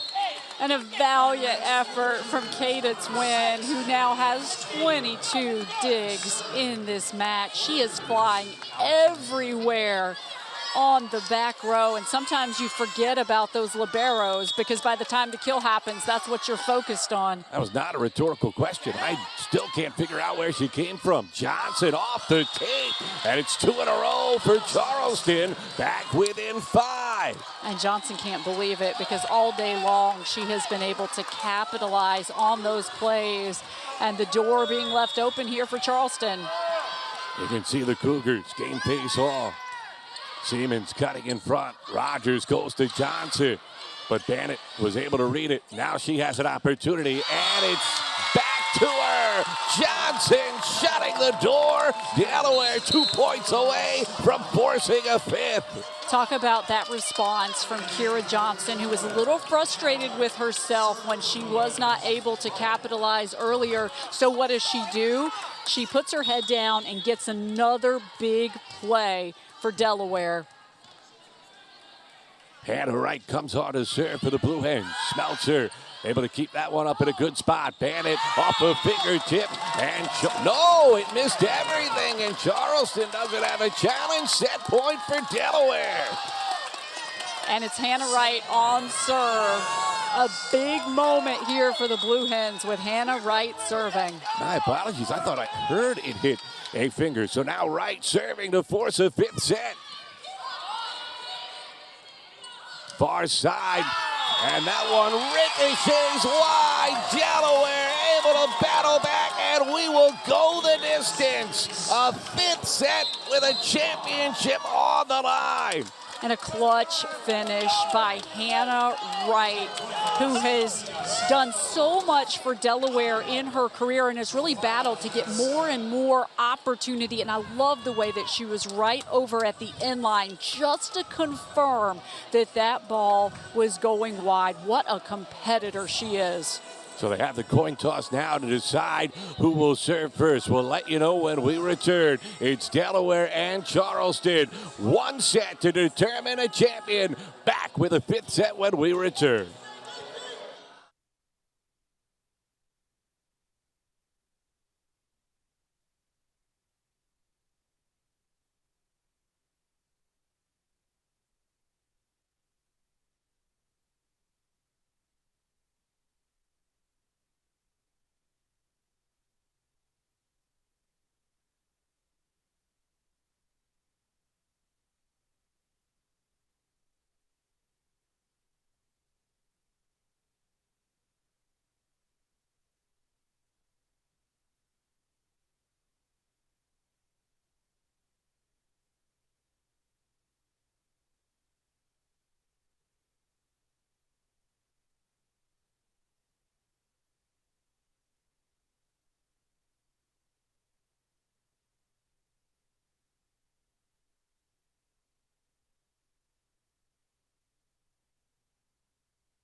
Fifth set to begin. Campus of Towson University CAA Volleyball Championship. I'm Matt Janis with Monica Moore. Patrick Burns here helping us make sure we have all the rules in place. And we've got our entire Flo College crew with us. Jason Kettner's team had an opportunity to close it out in the fourth, but just too much. Kira Johnson and Janae Whitfield Moss in that fourth set, getting Kim Lambert's team an opportunity to defend their title in the fifth. It's absolutely right. Kira Johnson and Janae Whitfield Moss have combined for 33 kills for Delaware. That is an unbelievable number. You think about the fact that Janae Whitfield Moss had 3 kills yesterday. Now, Kira Johnson was a big part of the attack. She had 14 kills. She often gets her opportunities. But Janae Whitfield Moss has provided that additional option when she rotates in on the front row and Kira Johnson leaves the floor. Credit Lily Rogers, 41 assists, 3 aces, 7 digs. Rogers has done a great job of feeding the hot hand, of knowing where to send the ball, managing the moments in this game, and understanding what her team needs her to do. But the place to be today for Delaware has been in the middle. And they have been able to take advantage of it. Janae Whitfield Moss, you alluded to it earlier, her carefree spirit and how it has helped this Delaware team. Some real grizzled vets, fifth-year seniors, Kira Johnson, Savannah Siemens, and Lily Rogers, all giving Whitfield Moss's exuberance credit for reminding them that this is a game. Yes, it's uber serious, but you've got to have fun. And both of these teams certainly have had a ball here today as the fifth set to begin. Delaware winning the toss, so Hannah Wright will begin on serve for the Blue Hens. It's so interesting talking with Kimberly Lambert about these players, and she says, look, they're tired. They've played a lot of sets in their career, but somehow, some way, they have found a way to keep going and keep being everything that Delaware needs them to be, and credit the players on the team that do provide those light moments. Fifth set underway. We play to 15 in the fifth. Must win by 2. Siemens near the net, had it blocked back.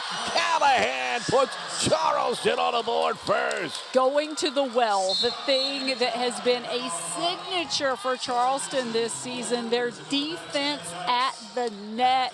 A good sign for the Cougars as they get their 7th block of the match. At the early start, oh so important. It's not a marathon in this fifth set. It is a sprint.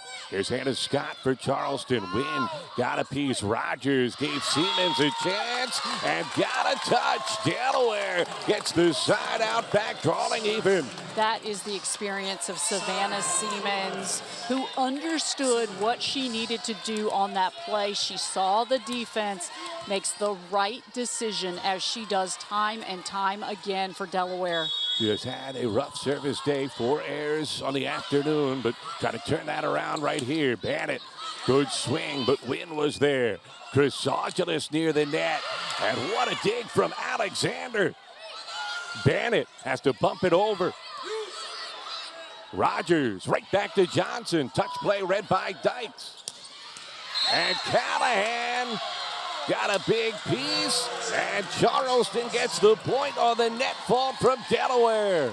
And once again, it's Caitlin Callahan. You focus so much on Bannett, but you cannot forget about Caitlin Callahan. Again, she's been the counterpunch, really done a nice job picking her moments, hitting so efficiently, 47.6%. Bannett serving for Charleston. Right down to get it. Rogers goes to Johnson. It's sent back. Sprawling effort, but Rogers and Wynn can't get it done. Cougars by 2. And again, it feels only fitting that Charleston right now is getting the momentum from their blocking on the front row. It was the storyline yesterday. Deanna Dollar once again for Charleston. Cougars back to the attack. Bannett again on serve. Rogers going to the middle. Johnson eats up Smeltzer, but Bannett gave the effort, but wave it off the net fault on Charleston.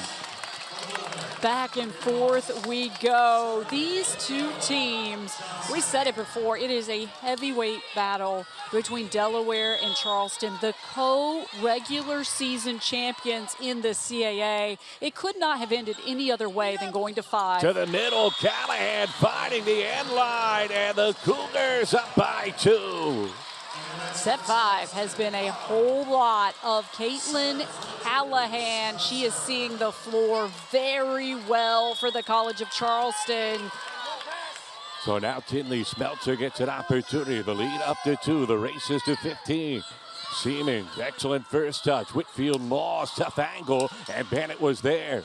They go the middle, and it's Holland able to put it away. Well, the College of Charleston middles have been watching Delaware's middles, and they're looking to get into the action. Allie Holland picking up right where Caitlin Callahan left off, and 3 points seems like a big lead here in set 5. Credit to Charleston for their mental toughness. To the middle, it's Whitfield Moss having it sent back. Chrysogelis off balance near the net. Got enough and was able to stay behind the line. Smeltzer had to send it over. Rogers goes to Whitfield Moss, and it's sent back again. Holland there that time. And it has been all about the blocking. 3 monster blocks by the College of Charleston here in set 5. Holland, Dollar, they have been so good along the net, as has been Caitlin Callahan. And we've been a little surprised today that the College of Charleston has not been able to have as many of those big blocking moments, even though they've certainly slowed down a lot of balls defensively. But here in set 5, they are completely locked in. They are timing it perfectly, and that's the story. Look at the defensive effort here in this 5th set already from the Cougars. You see there, Allie Holland timing it perfectly. Deanna Dollar, the rejection for the College of Charleston. This has been a big part of what has gotten the College of Charleston here. That was Callahan. 3 massive blocks. They have 9 total, 3 in set 5. And only appropriate that Holland would get it done there. This match in many ways emblematic of her season. She sort of floated under the radar in terms of the limelight, but her importance cannot be overstated. Jason Kettner saying she makes this thing run. Her leadership, her willingness to pick people up when they need it, to speak up when they need to hear a strong message. And she has delivered strong play in this 5th set. Delaware needs a response. Whitfield Moss, the touch play, but Scott was there. They go to Dykes, and Dykes, the cross-court beauty! Emily Dykes, so consistent. Again, you can't forget about her over on the right side. Saw the block, went to the outside of Janae Whitfield Moss right there. A 5-point Cougar lead. They're almost halfway there. CAA championship match. Smeltzer back to work. Rogers to the back line. Good work from Scott. Right back to Dykes. And that one sent back by Whitfield Moss. Dollar from off the net. Again sent back as Whitfield Moss was there. A 3rd try. And Dollar places it perfectly. She goes right down the line. Deanna Dollar, again, one of the best storylines of this tournament. The way she shifted her body to bring that ball down the line away from the defense. That was a gutsy decision, in my view, by Deanna Dollar. She was not conservative on that play. She really went for it. You have to be fearless if you want to win a championship, and I love what we are seeing out of Deanna Dollar. So now we switch sides, 8-2 the Charleston lead. Remember, the race is to 15 in the 5th set. Winner goes to the NCAA tournament. It's Smeltzer back to work for Charleston. Siemens colliding with Wright, but able to get it. She'll try for the back row. Scott, as she has been all day, is there. Dykes again. And Wynn able to step up. Rogers does it herself. A much-needed point for Delaware. Lily Rogers has been biding her time and waiting for her moments to do exactly this. She knew her team needed a big kill with that left hand. She is able to deliver, Lily Rogers. And now her turn on serve. You could argue she has been the most effective today alongside Hannah Wright on service for the Blue Hens. Dollar, awkward first touch. Hughes couldn't put it away. Logans decides to retreat and regroup. Now plays near the net, and the point to Charleston as the push giving the Cougars the side out and a 6-point lead. A throw on Anna Logan-Gillens. And that is unlucky. And again, I think trying to do a little too much. She was going to the placement on the floor, and she threw it. And that is the call. Appleman to serve. 6-point Charleston lead. There's 6 away. Whitfield Moss has it sent back, and make it 5 is all the Cougars need.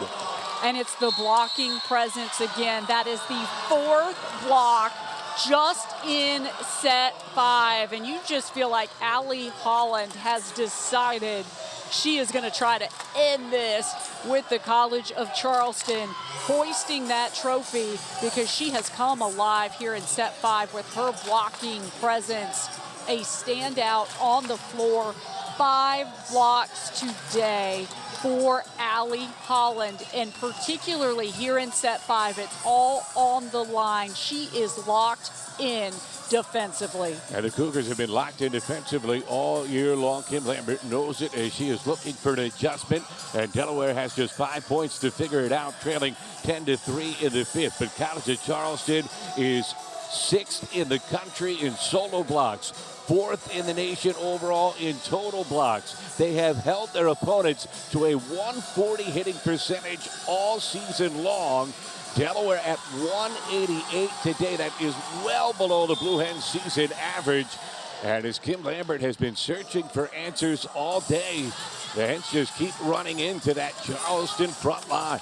We'll see if she makes any adjustments here, because this really is the moment.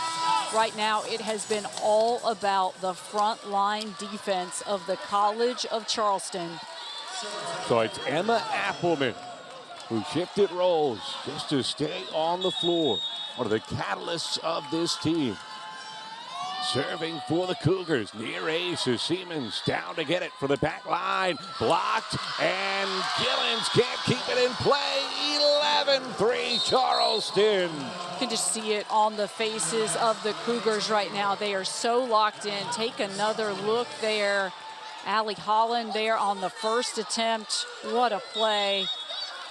Her defensive presence, even if she's not getting the block, she is so disruptive. And again, Delaware nearly colliding on the service receive. Charleston a chance to get aggressive. Dollar had it deflected. Rogers comes up, feeds Chrysogelis, who airmails it.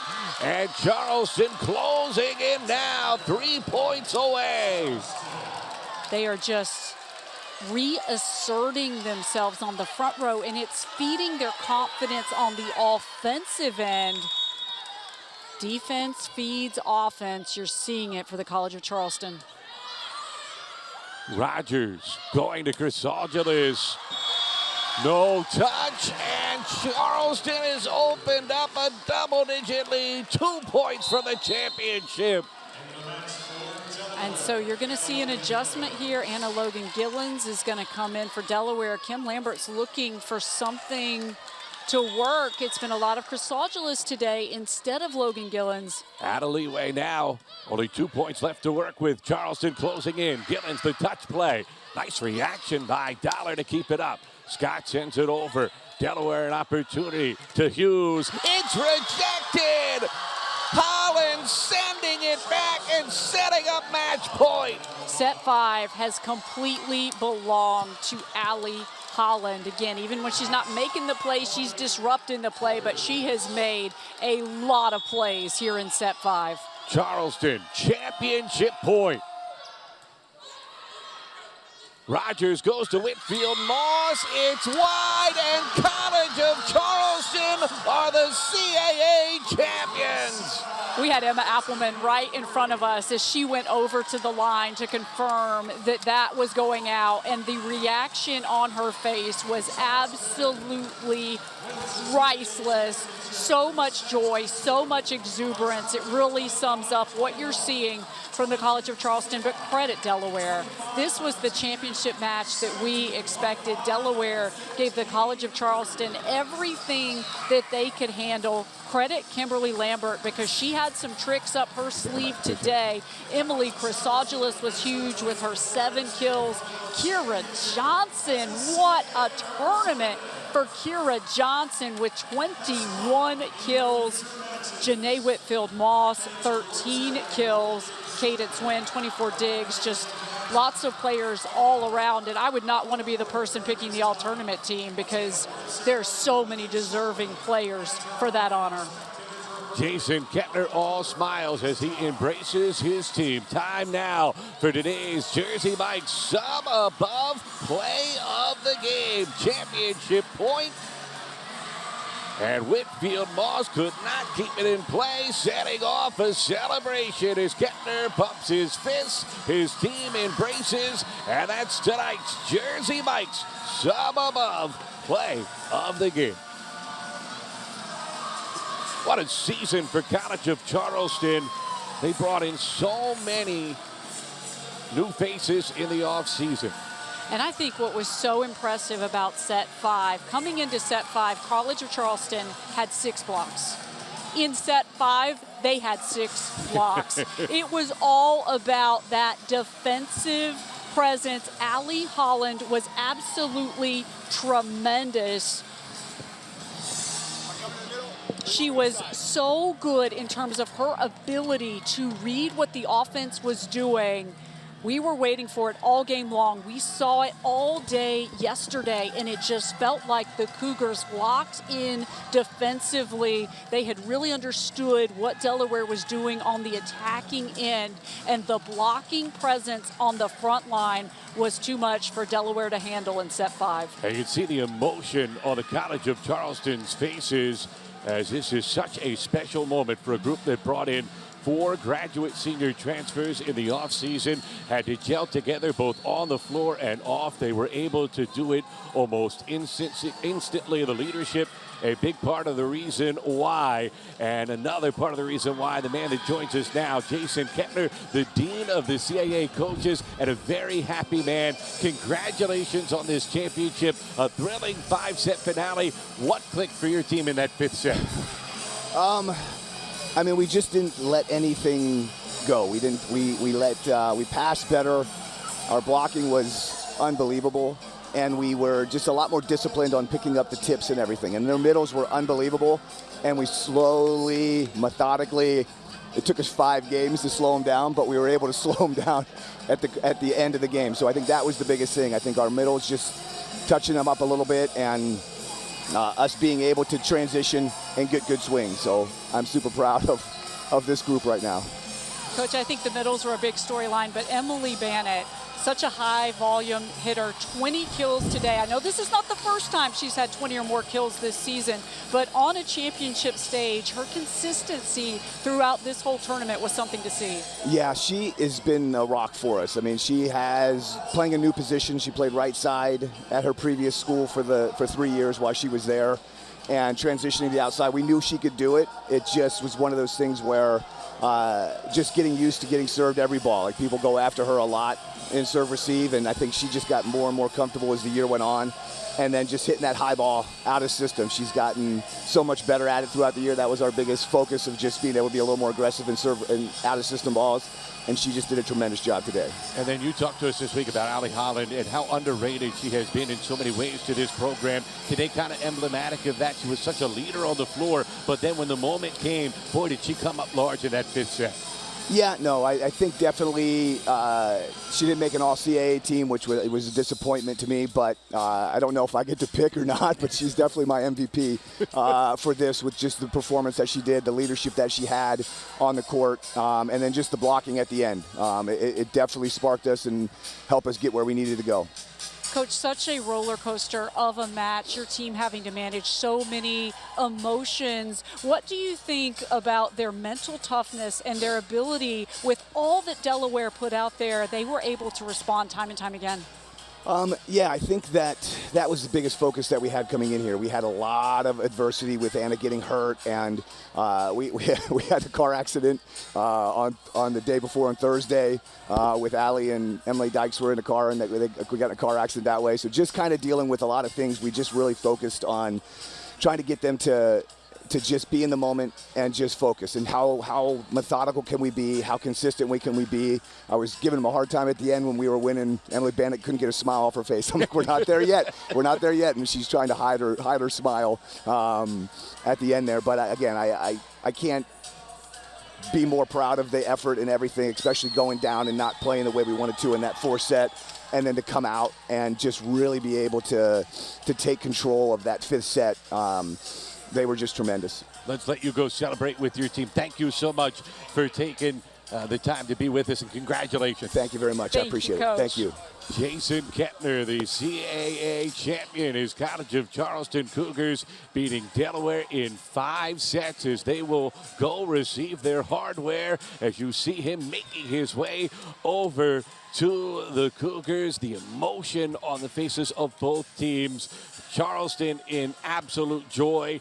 Delaware knows that emotion, the heartbreak after winning the title a year ago, and so many players that have meant so much to that program over the years having their career come to an end tonight.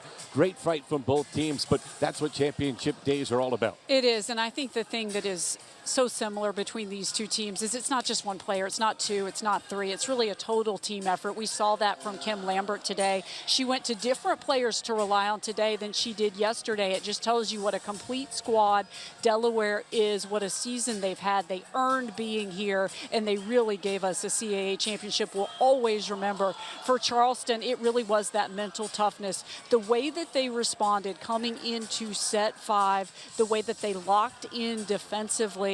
I agree with Coach Kepner. When you see what Allie Holland was able to do in set 5, not everyone can do that. She completely took over this match in the moment that counted the most. And then a great example, as you see her in the top left corner of the screen on the crutches, as that's Jason Kepner talking with the CAA officials about the all-tournament team selections that are about to be honored. But Anna Smith, who is in the picture, as soon as the final point went Charleston's way and the celebration began, her teammates brought her out onto the floor, not just so she could celebrate, but that she could take part in the handshake line with Delaware, make her feel a part of every single second of this. The senior, who may be getting a couple weeks to heal up, we'll see if she can get back for the NCAA tournament, but so much a part of this, and this will be a moment they remember for the rest of their lives. They certainly will. They have earned this. They are a complete team. I thought Hannah Scott did such a good job of directing traffic all day long. They had different players step up in different moments. We've told you Allie Holland is the rock. I think Emily Bannett is the heart and soul, and I think that Hannah Scott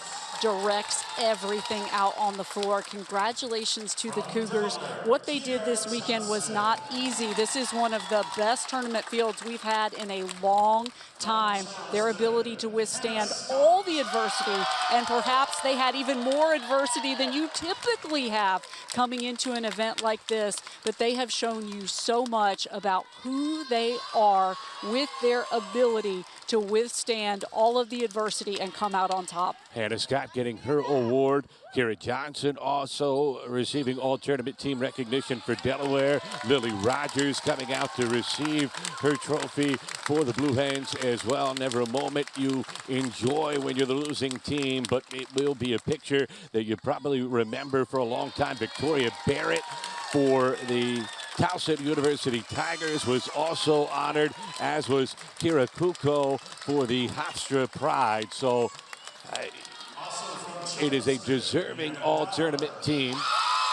And how about Deanna Dollar only played 8 matches the entire regular season, and she's on the all-tournament team this weekend. How do you leave her off the all-tournament team with what she was able to do in clutch moments? She was so reliable. They're getting ready to announce the most outstanding player of the tournament, and I think there's really no question about who it is going to be. So reliable all tournament long. Allie Holland doing such a good job, and you're going to see the tears for Allie Holland, who again did not get the postseason honors on the all CAA teams, but perhaps this award means more to Allie Holland. That Tears of emotion joy. speaks volumes.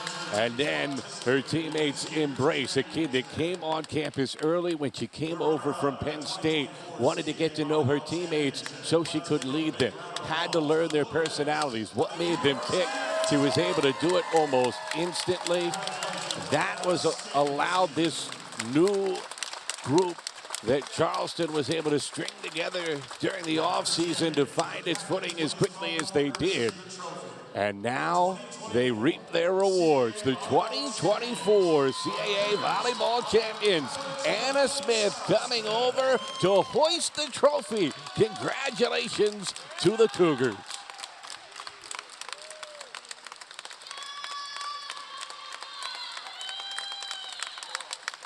You know, I've really enjoyed watching the emotions and expressions on the face of the Cougars as they're announcing the all-tournament team. This team, they just love each other so much. They play for each other. They were constructed together this season. There's so many new faces, and the way that they have gelled and come together so that they can experience this moment.